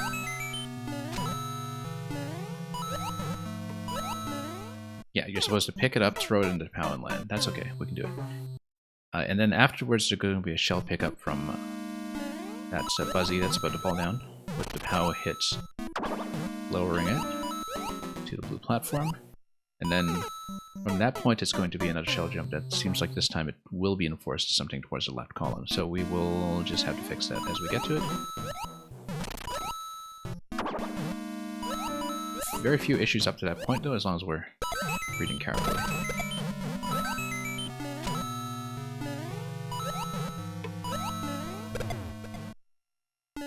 And here is another one where, once again, we don't really need to do it as a back throw if we don't want to.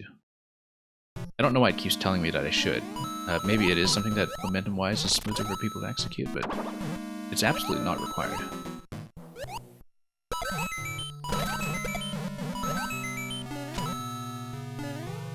And I think it's easier if we don't do it that way. I said it, of course, while failing at it, but still, I still think the forward throw makes more sense to me in terms of not having to deal with so much reversing direction. Maybe there's a bit of a difficulty difference here depending on whether you play D-pad like I do or play stick, where you have a bit more freedom with directional adjustment. But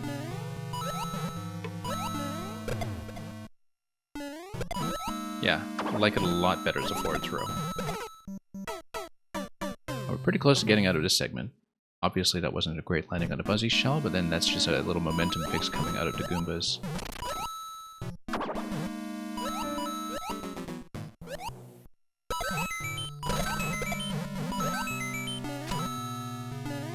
Anyway.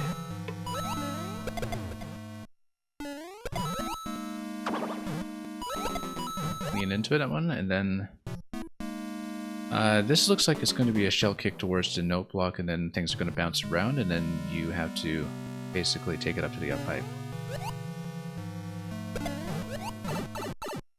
And that should be checkpoint 2. Good. Soft drop on the spring, and then you have to land accurately towards it as it's sinking. Yeah, a little too much momentum while falling into that. Whoops, and then we picked it up again, which is not great. I'm glad this one's directly after checkpoint because this will take some practice just to get down. Whoop, too soon.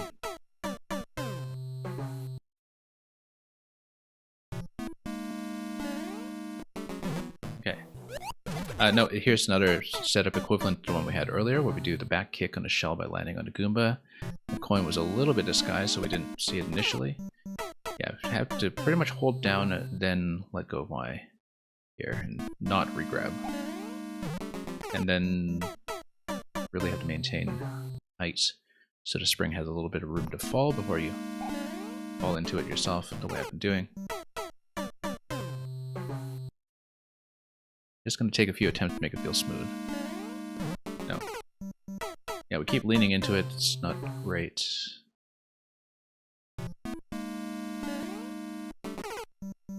I just don't have a good sense of what our momentum should feel like as we drop it. We should be on our way up as we drop it, I think, and then if we do that, then we don't fall immediately back down towards it. So we're kind of on our way up the arc, then we drop. Yeah, much better.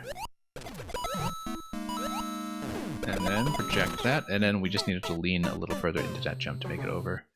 And then by then, the blaster column should go down. This is pretty approachable, actually, this whole level, as far as Baby Kaizo goes.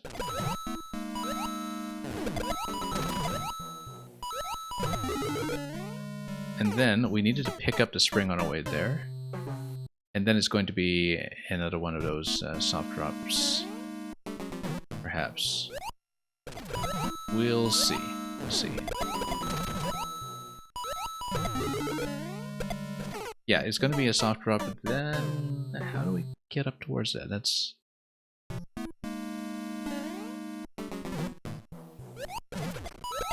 nope, lost a bit of momentum there.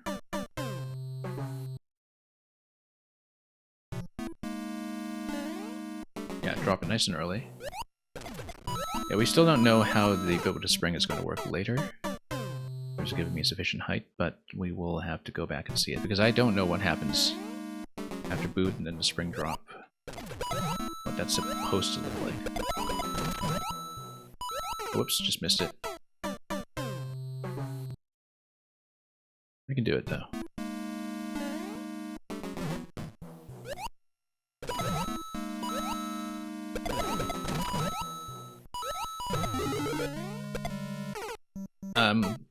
Yeah, we have to basically soft drop it and bounce off it in midair, so we actually do want to soft drop it as we are kind of going slightly down, the way that we were accidentally doing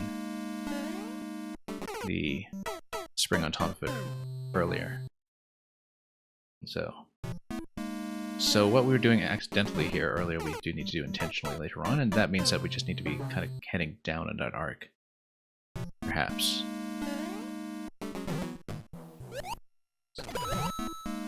I think that's how it's going to work, because we do need to catch it in midair, and we know we can do that because we did it accidentally so many times with the first trampoline drop in this segment, but we do need to intentionally give ourselves a self-bounce before too long. Nope, again, really have to go down with that. It's going to bounce us up.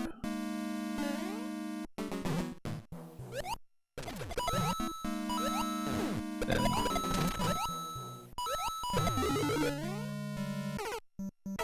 not quite. I mean, we're kind of undershooting it this time and falling faster than the spring is able to catch us. Oops.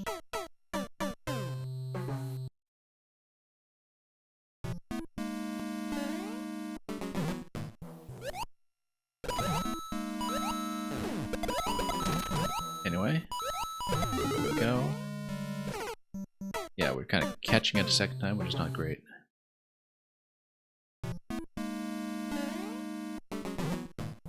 Segment's a bit trickier simply because we don't have a great deal of fluency in the soft drop into the spring that we need to catch. And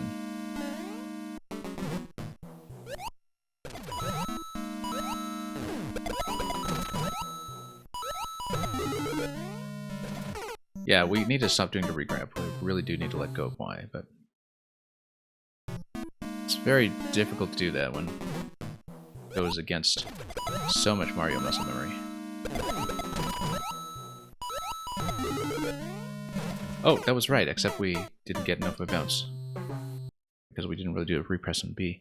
Yeah, maybe we need to let go of Y, B. Yeah, no, I see the input now. We let go of Y and B at the same time, then we hold B and get the bounce. We're going to practice this in the initial one a few times, because we can actually get it very consistently. So yeah, that's what it is. You let go of both buttons at the same time, then you jump. And I think we can do it then, if I know that that's the input. Let go of both and you hit jump. Well, similar to that, but in a different position. So anyway, we're just going to take a few deaths here just to practice that. Yeah, I think we can do it. It'll be a little tricky in terms of forward momentum, but we'll get to it. Now we need to not do it here, and we need to get back to what we were doing originally with this bit, where we drop.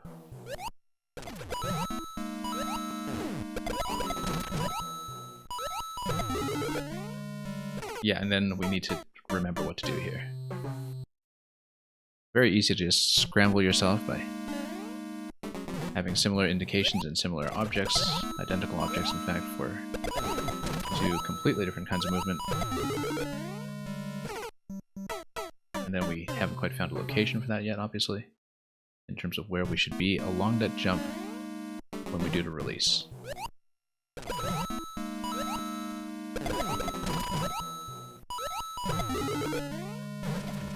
That was right, except we lost too much horizontal momentum. We can't cut momentum when we do that.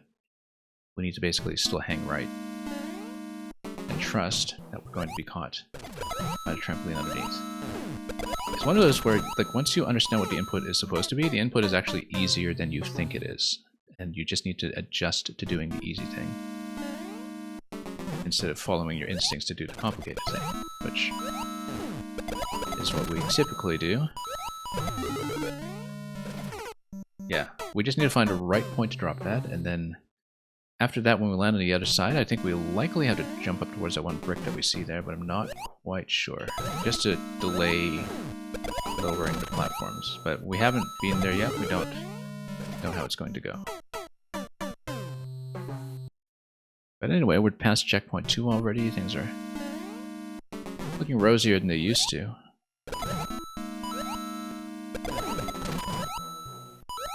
And then, yeah, it's still not really doing the repress there on the bounce very well to get a high bounce. And we already see past the next 2 blasters that there's going to be some kind of right arrow that they reveal. We don't know what that's all about yet, but we'll have to see it.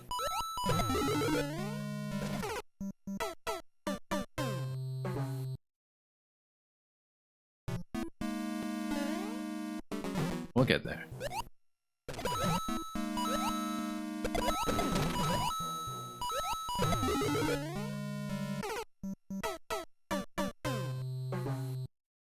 But yeah. Again, you know, if we don't have the technique for certain tricks yet, that's just from a lack of familiarity sometimes, and we just need to get back there soon enough to really see it and make it feel natural and fluent.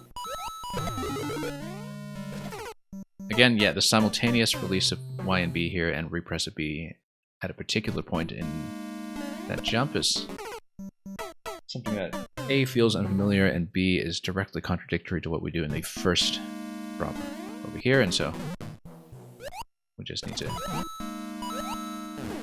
really get back there and work on it until we find a natural location that we can hit reliably, because there's still some bit of the level left to go after that, and probably some kind of final exit trick. If the exits of the first 2 segments are any indication.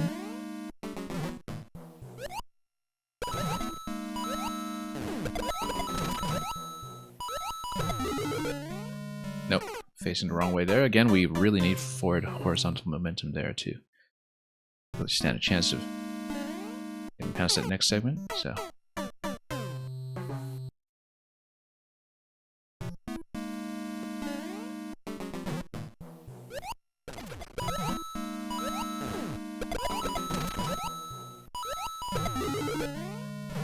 Yeah, we got the bounce that time, we just didn't press into the high bounce fluidly enough to make it happen. I'm always a little surprised when we do manage to make contact, even though we could practice that a few times in the early segment here in terms of what the required input is going to be.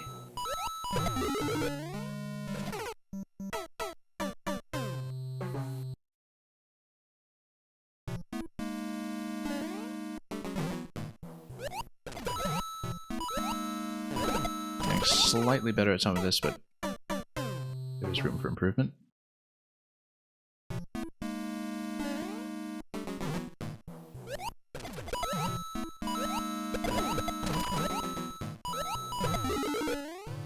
Nope. Yeah, still kind of instinctively doing the same input as we did at the beginning, which we took some time to acclimatize to, and now we have to deprogram ourselves away from it in the middle of this segment, which is tricky, but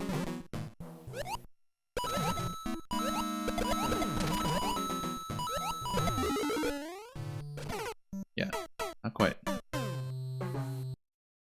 We haven't quite made that jump yet.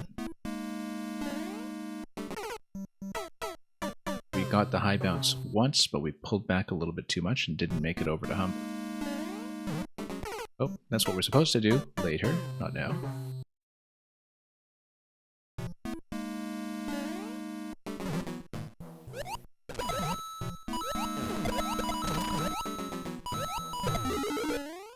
Nope. Again, you do need to hold down into that, of course, as you did a release.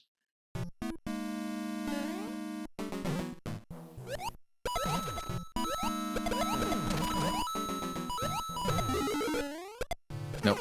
once again, not getting that down and put down in time. There's a particular sequence to this. Wait. Oh, whoops. Let's not totally scramble in muscle memory. Yeah, it's such a point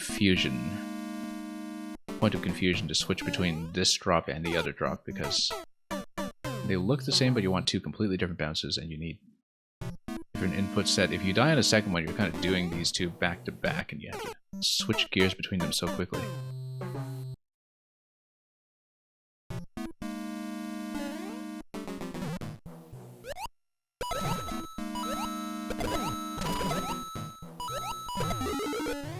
So much of Kaizo feels entirely mental sometimes, rather than in the fingers. You know, where you just have to switch between different parts of your mechanical memory on very short notice. Again, we need to hold down here, and we just are not doing it so quickly enough before the release. Because I know I'd been a little late on the release previously, and so we're overcompensating.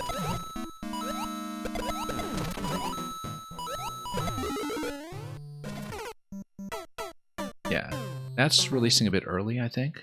We didn't quite get the bounce there, but at least we are getting back into the soft drop again in that location, which is an important first step. That's late that time. We just need to find a pocket of timing and then kind of sight read the level from there, which, you know, we can expect that we have to do this successfully a few times as we learn the rest of the layout.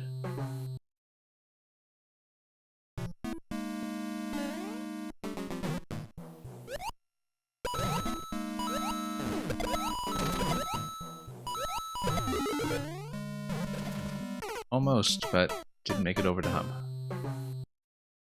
Yeah, so two blue platforms over there, and then something going on with the blasters that we just haven't seen yet. As we try to make that ascent. I don't know how close that is to the end, but... Oh, okay. Shell jump over here. I see. Yeah, you lower the first platform, you wrap around to the right side, you grab the shell, you shell jump over. Okay, that's just the first time we were seeing it, so we didn't know what to expect yet, and so... Now that I see it, it's very doable. We just need to get back there.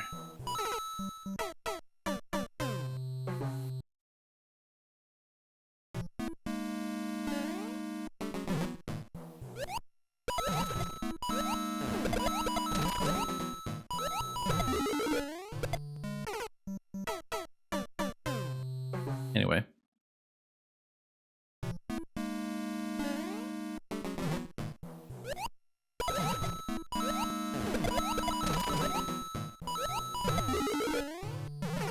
And that's too early a release. We got it down, we started getting it.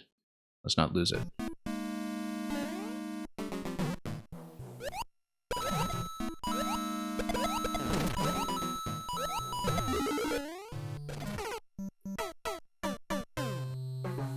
Yeah, you hold down, you let go of both the buttons, you press B again. We shouldn't overthink it, we should just kind of bake it into the fingers and hope it works. And the rest of it, you know, once we do have the input down, is just release timing.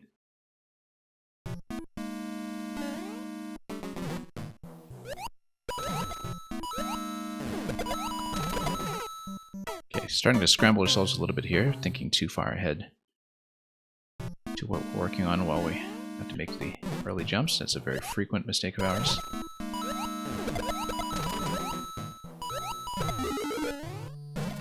Anyway, go around here, pick up a shell jump over, yeah.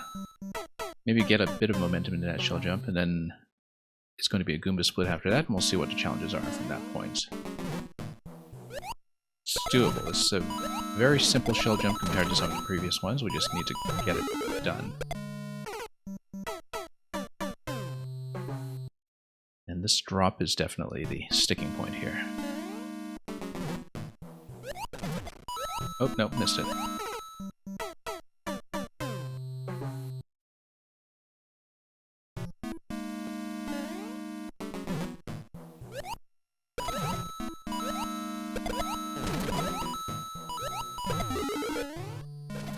too late. At least it's a soft drop. We just are too low on the arc at that point to catch it accurately.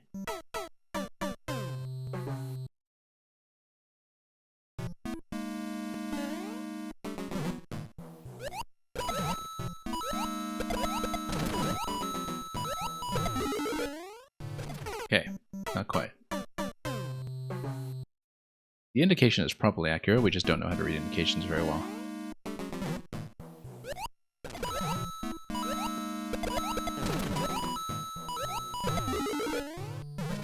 we go. Wrap around and shell jump up here. No, we need a lot more momentum to do that. I feel like we're kind of stopping when we're on top of the blaster, and then we can allow it to sink a little bit more and still get enough height. And we should allow it to sink a little bit more so we can position a jump properly, instead of trying to just do it from stationary.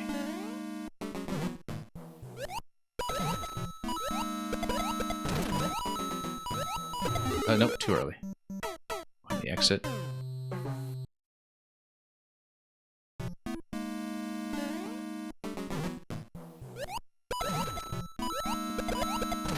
Yeah, this level is absolutely within my reach. We just need to prove it.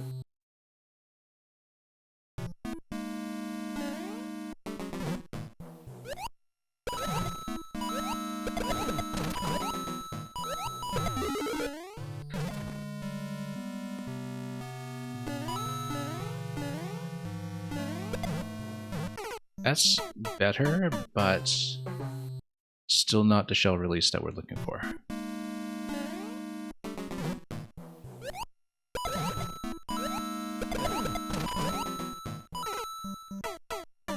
But yeah, like I was saying, it's okay to let the blaster sink slightly just to get the shell jump positioning a little bit cleaner.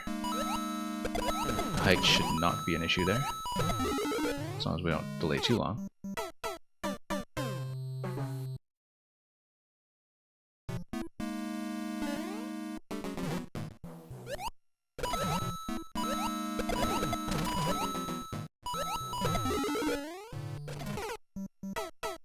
And this just needs to get that particular bounce cleaned up. We have the input for it, we know what it is, we just need to do it cleanly on demand as often as possible. It's no longer a knowledge check.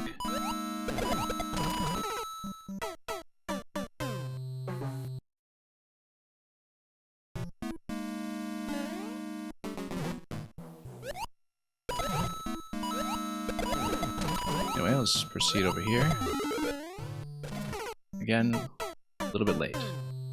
Falling a bit ahead of the spring, which tells me that the release was slightly delayed.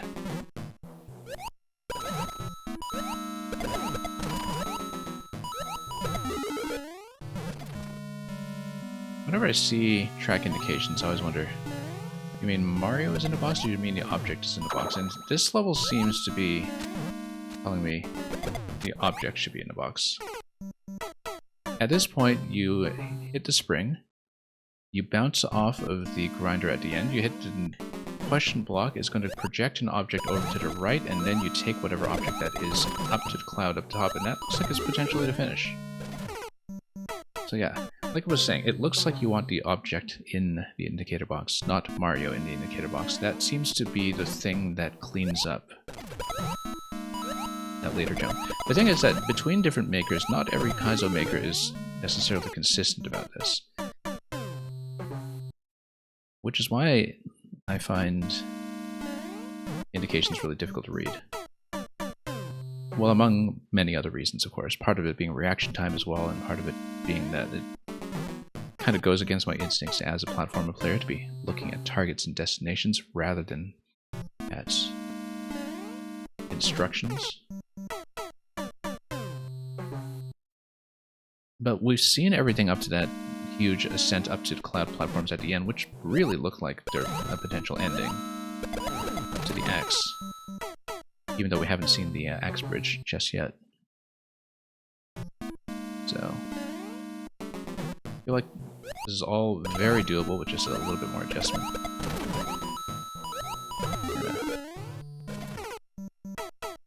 little bit more practice on this particular drop. So.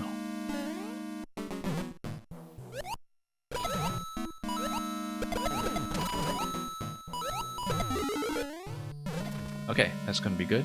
Let's do the wraparound. Let's not totally blow the shell jump. Okay, we blew the shell jump. Yeah, let's not be impatient with a release. That was a release that was much too early. We do need to kind of give ourselves a better curve towards the shell as we fall into it onto rebound. No, once again, a little bit here. We do need to be very mentally prepared for this. It's the toughest trick in this segment by far as we've seen.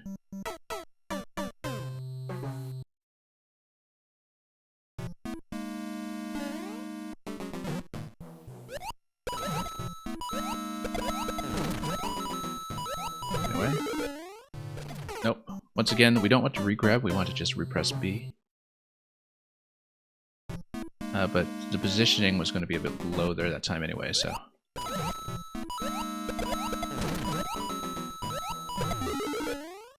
There we go. Much better.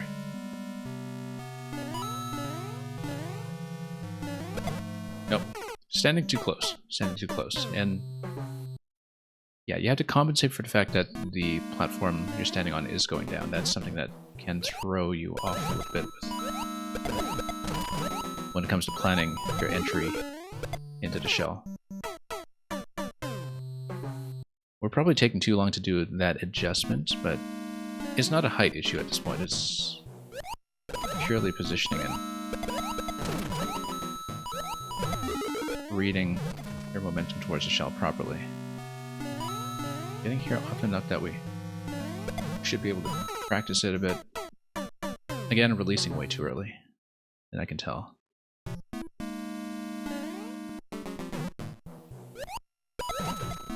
With the time pressure there, subtle as it is with the blaster sinking, I think the sense of time pressure sometimes motivates a shell release that's too early for its own good. That's been the problem most times we've gotten there, I think. Then that's not supposed to be a soft drop. That was just an accidental down diagonal as I was reversing to the right.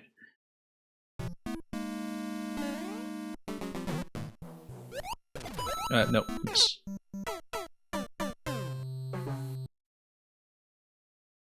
We'll get there.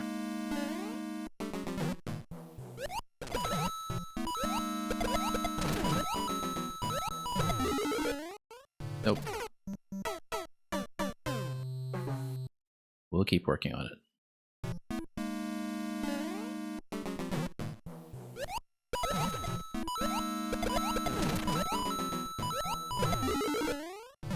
Regardless of whether we clear it soon or not, this has been actually a very satisfying intro Kaizo level. I think a very good example of how to do an intro Kaizo level, in fact. There we go. That's the X. And we are done. I was just saying, regardless of whether we clear it, but we cleared it, so now we can say that rather conclusively. This was a very, very satisfying one to do. I mean, it is marked as an easy Kaizo, meant for an easy blind Kaizo race. But thought it was a very fair level of accessibility just from the kind of headroom you get on the jumps and the margin of error that you have as you learn the interactions, which we have had to learn on the fly, because a lot of the trampoline drop mechanics in particular I'm not that familiar with, and I can't really even articulate some of the minor differences between Maker 1 and 2 when it comes to things like that. So it is just one Kaizo after another for some time here, though. I guess we'll do what we've been doing in this level. I mean, this one was a 0.52, and it's something that took a bit of work, and it looks like this was kind of exactly in my pocket in terms of the difficulty we can handle. We have had to bail out with the other Kaizos up to this point. But looking at this, yeah. Hard BKR, 12.9. KC2, I believe, was Kaizo Combat. That was another Kaizo contest series. And then this was Kaizo Relay, KR, not Korea. I think it was Kaizo Relay, and this was KB2 is Kaizo Battlegrounds too. So there were a whole bunch of Kaizo collaborations, contests, weeklies, etc. that were part of a very vibrant scene going all the way, as you can see, up to pretty close to the release of Maker 2. And we can try to look at some of the initial interactions here and see what we're going to crash against, although definitely the previous level was hitting my fingers a little bit. And yeah, this one's 0.27, but I don't know if that's just a function of length or if it's actually some trickery. So I think what we'll do is I think, you know, fingers are starting to wear out a little bit for Kaizo, even if we can do it at this point. But with the time that remains, so we can make a reasonable effort to clear out of Julian's profile today, I think what we'll do is how we were proceeding previously, which is that we'll, you know, try to clear a segment or at least get up to a reasonable stopping point or obstacle, and just kind of glean enough information to take a look at certain tricks or techniques or style, with no expectation of really making it through even more than a section or two of each of these. So it'll be kind of a cursory glance at these, but knowing that they're part of a lot of the collaborative Kaizo race projects tells me that they have been recorded in the past, and that preservation-wise we will have something to look at if we do want to see it done. So let's just take a look at each of these and, you know, get a sense of what we would fail at if we were grinding through them seriously. Yeah, this one was so much fun though, actually. This was something I couldn't have imagined clearing back when Maker 1 was still active. And even as an easier one, the fact that we did it now was, I think, something we can really take away with us today. Let's see Aerial Adventure. Let's see how far we get. And yeah, even in the levels we've been failing, we've been learning new stuff about Maker 1 and learning tricks, and so... this is bouncing on a cannonball before the shell wakes up, and then airship float means that we do need to go immediately, or it's just out of camera view. We do need to catch the first one, or the camera will just not cooperate. Yeah, this is just a simple shell deflection on a high bounce as we go up. And then after that, I don't know about some of these track markings, but yeah, we need a slightly higher release. We'll catch that under rebound, and then it looks like there's going to be some NSMB wall jumping if you look at the diagonal track that comes after that. We'll see how the question block below the big Koopa to the top right fits into that sequence, but diagonal track I think is pretty clearly a wall jump.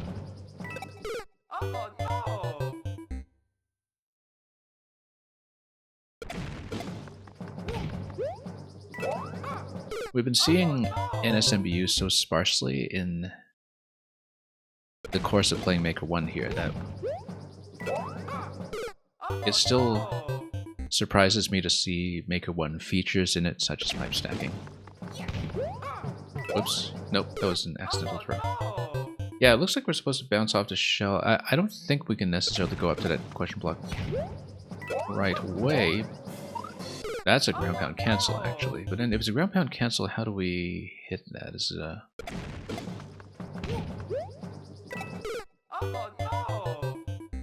wall jump up to it, or... I mean, the down arrow seems to indicate ground pound cancel, which I always find miserable in Maker 2. But that would make sense if it's something that's aligning you towards a wall jump. I just don't know what that question block is going to look like then, because I don't think we can hit it from this angle.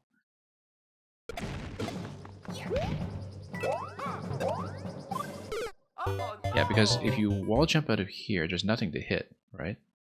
I don't know at what stage you activate the question block and drop the Koopa. Or bounce to Koopa, rather. It has to be as you're going up through this initial jump. But then I don't see that angle working out.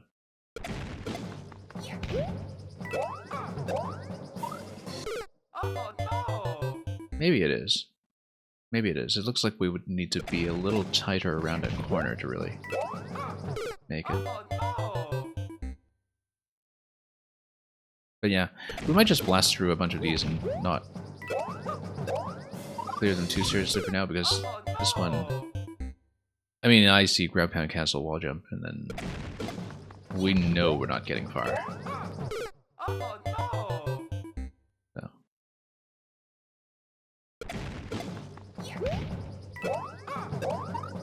Yeah, it looks like that is reachable. That is reachable. With a twirl, in fact, that is reachable.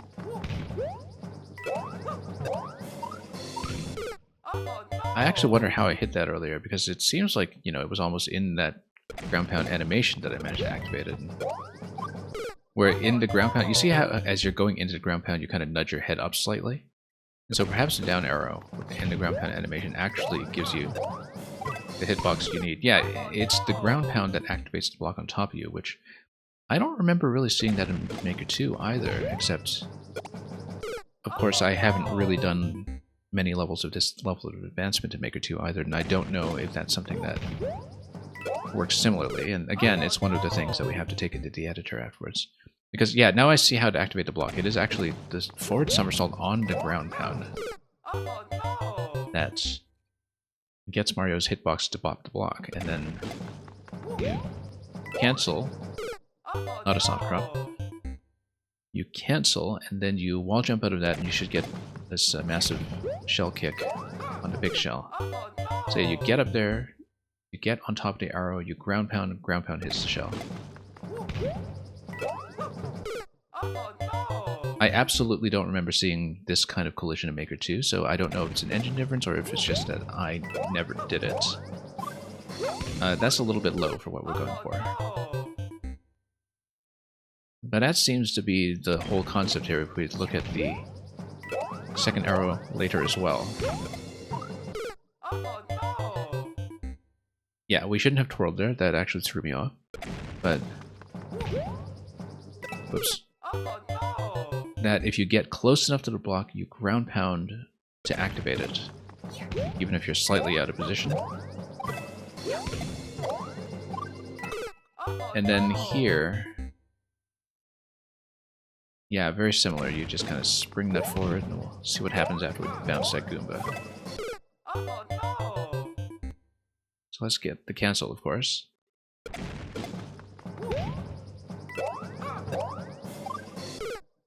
Yeah, this is tech I didn't know. And of course, we never know if something is actually just an engine difference, because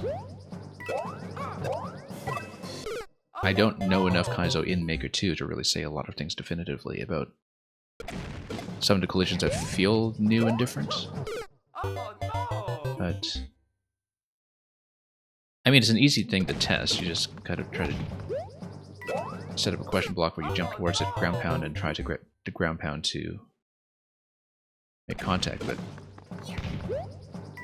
I suspect it doesn't work in Maker 2, but I would have to check.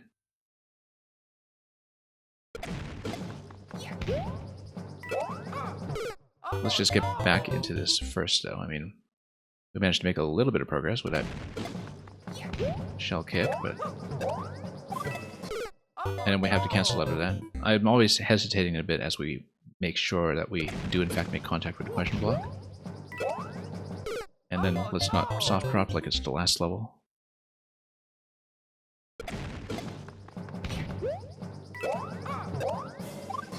Nope. Yeah, we have to cancel pretty quickly to get the wall jump in the position we need. And then that's still coming in a little bit low. We do have to get pretty close to that corner for this interaction to work. That's not close enough. That was a little far to the left.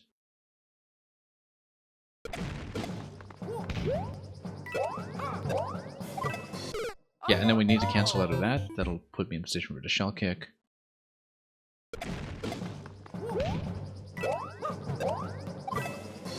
I just find ground pound cancels to be an absolute pain in both games, so We haven't done many of them in Maker 1 simply because there have been so few SMBU levels to look at. Among the makers we've been playing, it has not really been a deeply explored game style. But of course, that's just a function of the few makers we've been looking at this week, and, you know, that could change. But I kind of feel like for aesthetic reasons alone, that SMBU has always suffered a bit in terms of popularity, and that the main reason people use it is to do wall jumps and ground pounds.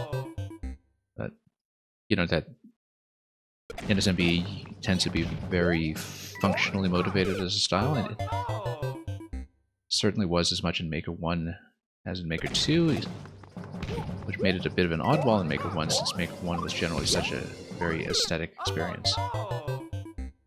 Anyway, we did manage to make it past this first push previously, and I'd like to make at least one more clean attempt at doing it. It's just that we're failing to cancel every time, as I'm reacting too late to it.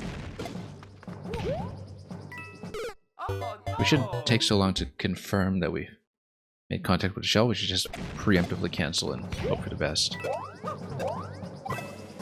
Like that. That actually worked, except that wasn't where I wanted to make contact with the shell. That was a little bit high on the shell kick, because it canceled so early.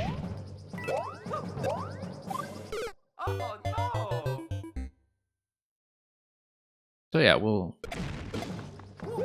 at least walk away from this level having learned something, even if we didn't make it very far past the first screen. Whoops. Yeah, the airship camera drives me crazy. That's true of both games. I think I complain about it constantly, but...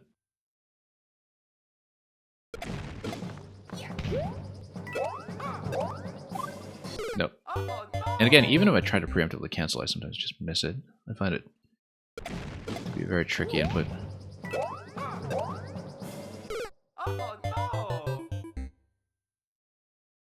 But yeah, you kick the shell over and then try to do the equivalent inputs in the next segment. We're just not getting enough height.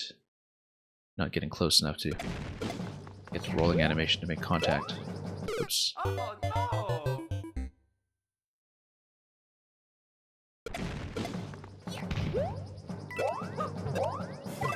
Yeah, that's how it's supposed to look, except we need to cancel.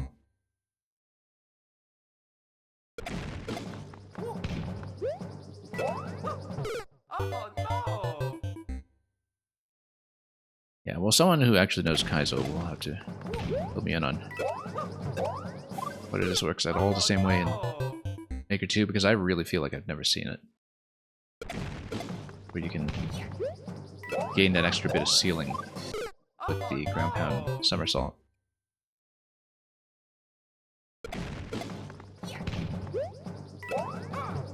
Of course, we need to position this correctly to begin with. Put all these hideous NSMB one-tile spikes in a way.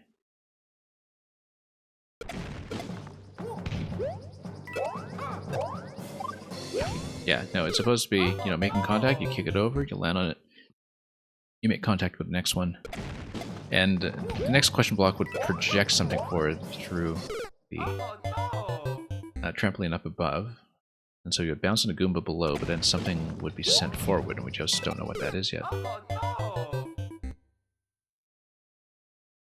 But I'll try to get something done here. Yeah, I wasn't expecting that back deflection on the shell. Again, a bit of a different positioning than we had previously on it, so... Nope.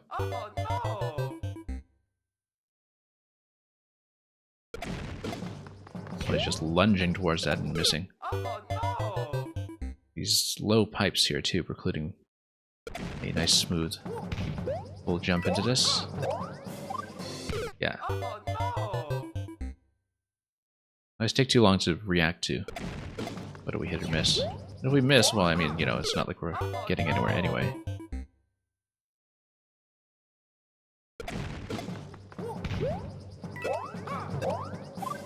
Nope, missed.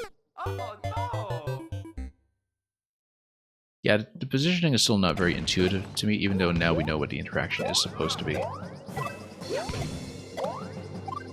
Yeah, we're supposed to hit that, and then we jump up from Goomba to Goomba, and then at that point something would have landed around a conveyor belt, which is where we know there are some invisible blocks laid there to kind of give you a minimum height requirement. So we'll see. Maybe it was supposed to send a power or something to stand on that would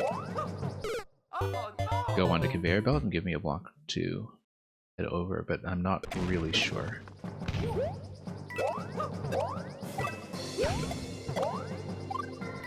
Yeah. Yeah, because you're supposed to bounce on something over here.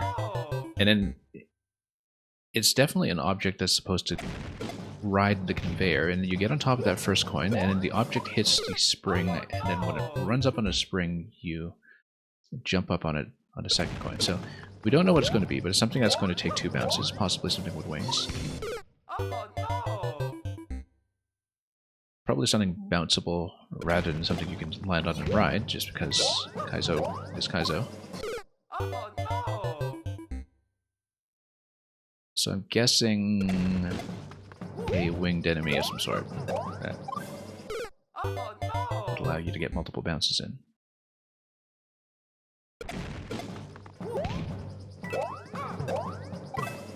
Nope, late on the cancel. I'd like to get as far as hitting the second spring, but we'll see if that's possible.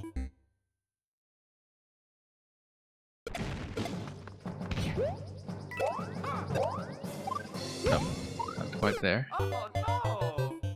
Yeah, and I never quite know if my bounce on the shell is going to be from the back shot or from the forward deflection. And that always affects my timing a little bit as we head towards the second question block on the top right.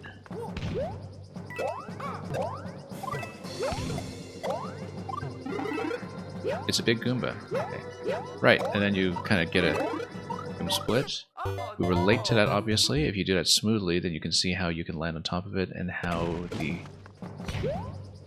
note block is actually going to give you something else to interact with a Koopa shell after that point. Oh yeah, this game doesn't show you the record on the pause screen. I was trying to get a reading on length here. We're obviously not getting very far, but... yeah, very inventive mechanic, though. Like I said, I've never seen it. I don't know how commonplace it was in Maker 1 game knowledge. I absolutely don't think I've ever done it in Maker 2, so whether it works there is not something I can comment on. But we know that it's going to be a Goom there. We just need to land accurately on the smaller Goombas to get up to the big Goomba quickly enough to survive over the conveyor belt. Nope, once again, just failed to cancel. Yeah, canceling the wall jump is a big problem for me. We know that from a lot of 3D World levels in Maker 2 as well. Because you kind of have to go down, up, left, and then you kind of need to, you know, feel like you're entering a cheat code or something with all the disconnected directional presses.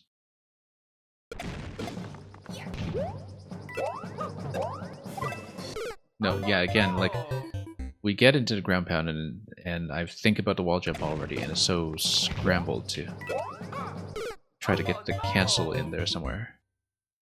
I know the idea is that you hold down and you immediately hold up after that, and that is how you're supposed to think about it. Like that. And here too, of course, yeah, I'm still kind of in wall jump mode, which is why I'm hanging left. We should be hanging right towards the Goomba, even if we are not quite making contact.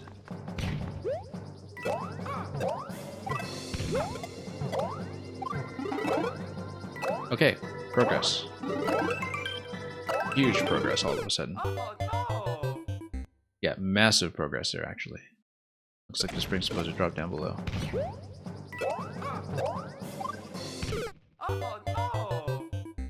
Okay, I'm pretty satisfied with how much we suddenly gained in the level. That's very pleasing to see that, you know, past this first series of interactions, suddenly it feels very doable.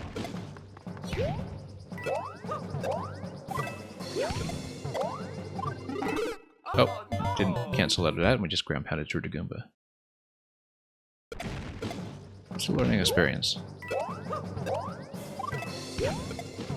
No, too much of a back shot there. Didn't catch it at a very good angle.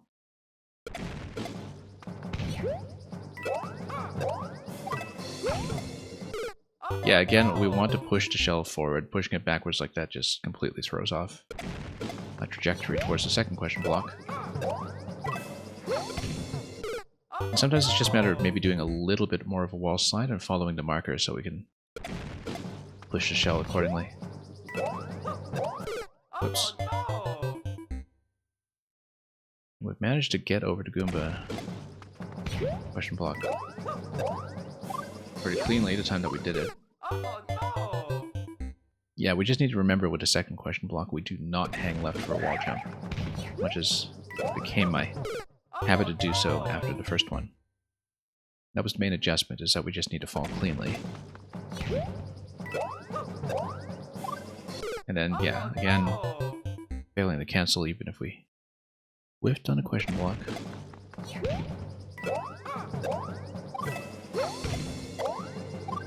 Missed it.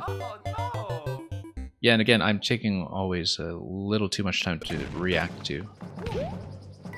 But if the question block is successful, we don't need to watch it. We should just, you know, ground pound cancel regardless. And so either we hit the question block or we didn't. At that point, it's out of our control, so.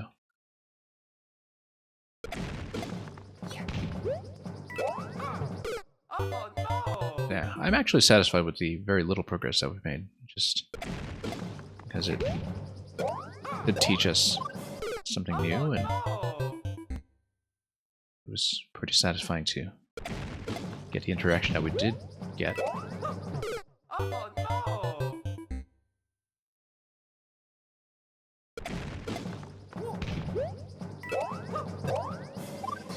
Nope.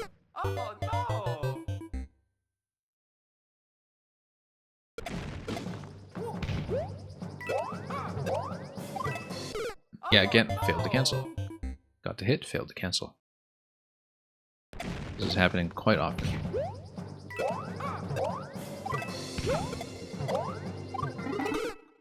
Failed to cancel. Got to hit, failed to cancel. That's such a problem.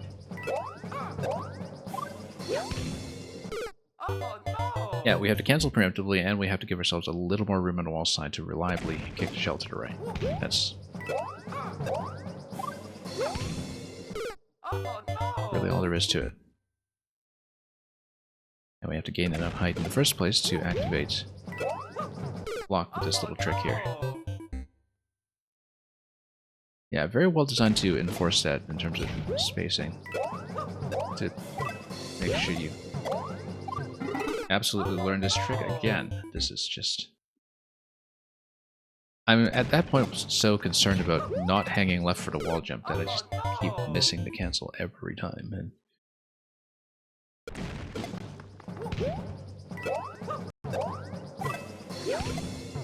cancel. And we missed. Goomba, Goomba, and a Koopa on the other side, and then...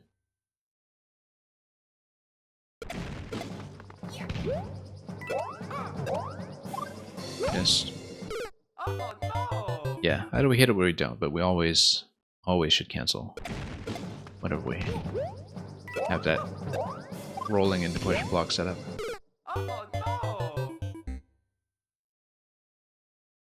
Very, very tricky.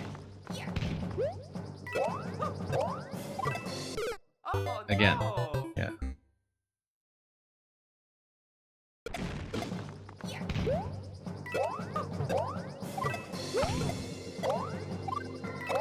You know, part of the issue is I don't really even find ground pound cancels particularly fun or satisfying. I mean, I know some people really love it as one of their favorite things about nailing NSMB physics, and probably Wonder physics as well, where it makes it come back and wonder. But I find it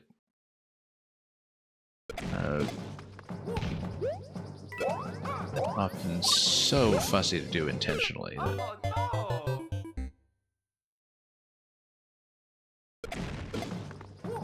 it's a huge roadblock for a lot of Maker 2 creations in both NSMB and 3D World as well. Again, we've been falling into this Koopa inaccurately every time, and it's such a simple thing, too. It's just... I feel like it's going to be a spring pickup, incidentally. I'm looking at a trampoline that's launching above the Koopa, and how the next step is to land on top of a Goomba, and I feel like we're supposed to catch it as it's falling. And that there's going to be something with that trampoline that we need to hold it for.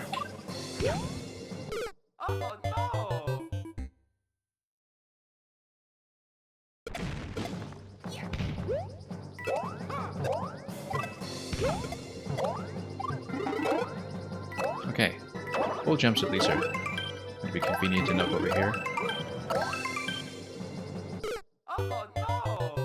Okay, and then we have to fall into it. We have to pretty much lead it quite a bit with the soft drop in that location. So. Yeah, if we can get this early bit down consistently and get up to the spring pickup, I'm sure we can practice it. Nope. We'll see. We're not yet at the point where we've hit a serious roadblock trick that we really feel like we can't do in isolation. So we'll push on for the time being, but consistency is a huge problem in this early segment.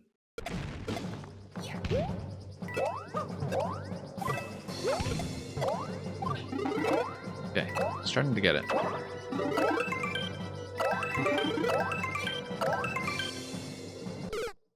Yeah, we need to drop it as we're heading up. This is one of those where, because we have to stay above the spring as we're heading up, we have to be going upwards as we make the drop. That's something we learned in a previous level as well. That depending on whether you want the spring jump right away, or if you want it well after you've already dropped the object,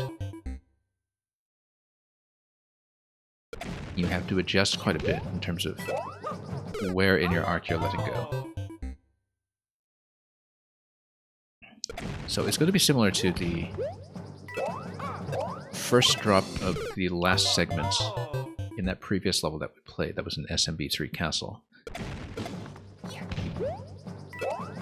Where in that case, we were dropping on objects in lava, so it slowed down and gave me a bit more time, but I think the distances here are similar enough to imply that we should be looking for pretty much an identical timing and positioning on the release of the trampoline throw, so we'll see if we can get back to that, though.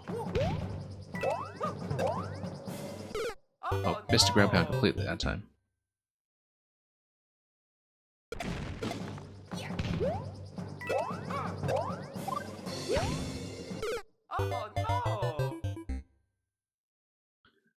Well, I mean, it is a very mechanically distinctive level. No question about that.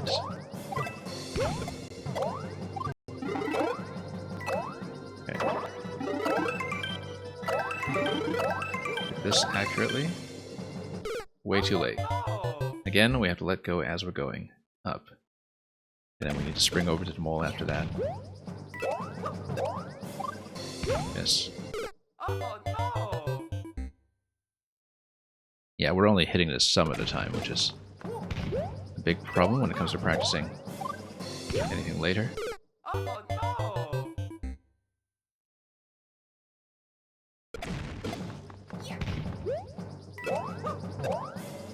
Nope.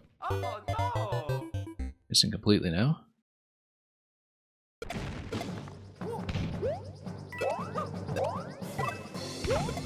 Okay. Nope, missed it.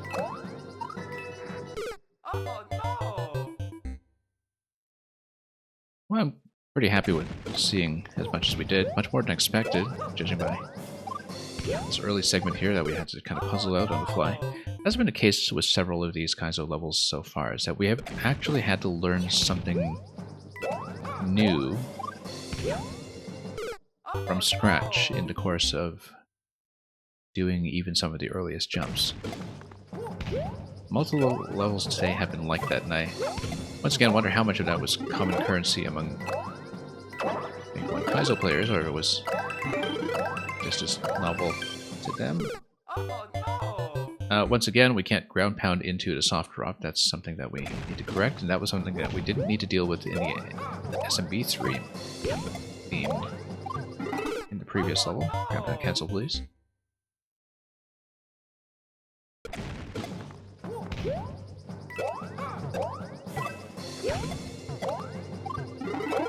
Okay, getting better at this. Slightly. I mean, we're doing it sometimes.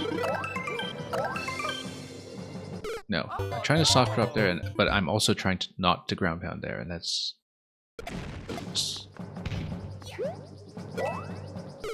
being really tricky. Because as you can see there's actually a spring release marker and much lower, a down arrow marker that seems to imply ground pound, and we just don't know what that spacing is going to be and how the interaction is even going to look, so.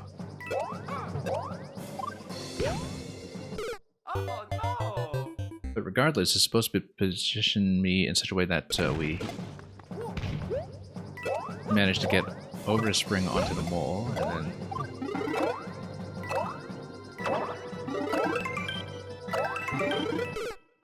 yeah, because it seems like, you know, a soft drop and we can't hold down into the ground pound, so can't believe that's something challenging already. And then whoop, that Goomba did not bounce the way I expected.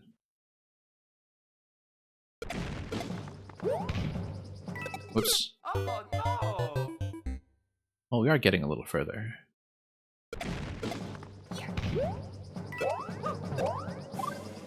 I mean, you know, Kaizo takes work. We, once again, won't be able to really do that many Kaizo levels realistically just because I want to get through so many makers, but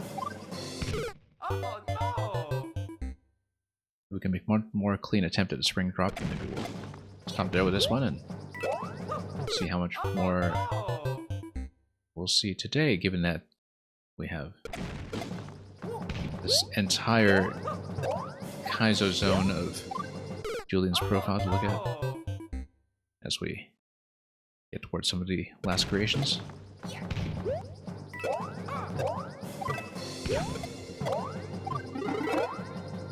Yeah, very satisfying to do that once we understand it. Whoops. Once again, a little late on Goomba, maybe, because we didn't catch it before the deflection off the back wall. Missed. Yeah, the arrow is a pretty accurate marking. It's just that the interaction itself is still fairly novel to us in terms of what a precise position requires.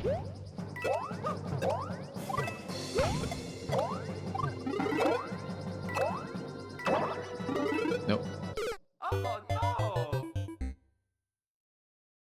Yeah, I guess in some of those locations that, you know, something like a twirl would also hit the block. It's just that timing-wise, you want to weave it directly into the ground pound cancel, and so using the ground pound itself as the thing that activates the block is what we're looking at. We're going to stop there.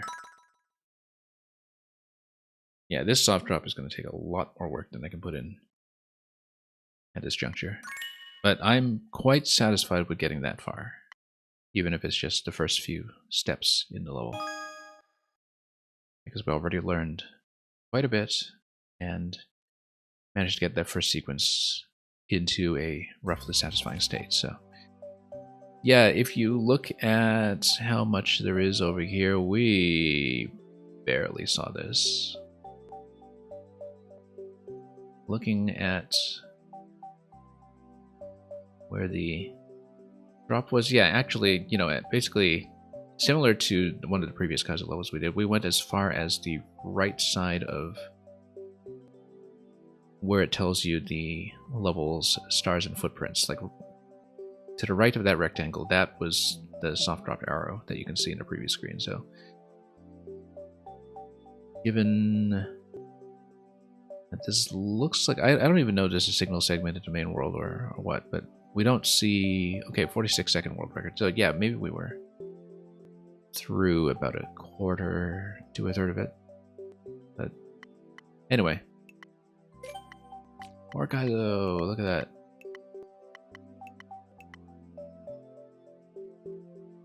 Well, I mean, we know that we're not going to get very far with these, but at the same time, it has been satisfying to push hard enough on them to at least see what they're about. And at this point, I'm just making a decision as to whether we want to do it now, because, like, you know, I'm definitely hitting a little bit of strain here with the way I've been gripping the Wii U gamepad with some of the previous clears. I'm very satisfied with the thing that we did clear, Flaming Fiery Fortress. And so I kind of intended originally to finish Julian today, but we'll definitely be doing and clearing Lost Levels Bullet Bastion. We'll want to at least take a bit of a look at what he was doing with Kaizo, because, you know, we're seeing some pretty interesting techniques in every single one that we've been looking at. And escaping from SMM1's ruins, I don't know how Kaizo-like this is, but it is a 0.27% clear rate, and I don't know, once again, if that's just from length or if it is really from technique. I am quite curious about it. But I think it may make more sense to save this for an additional stream then. Just to give ourselves a little bit of rest and really look at these properly. Even if we only get one more clear in his profile, at least we'll take the time to learn a few things along the way. So I think in that case we're going to adjourn here today. And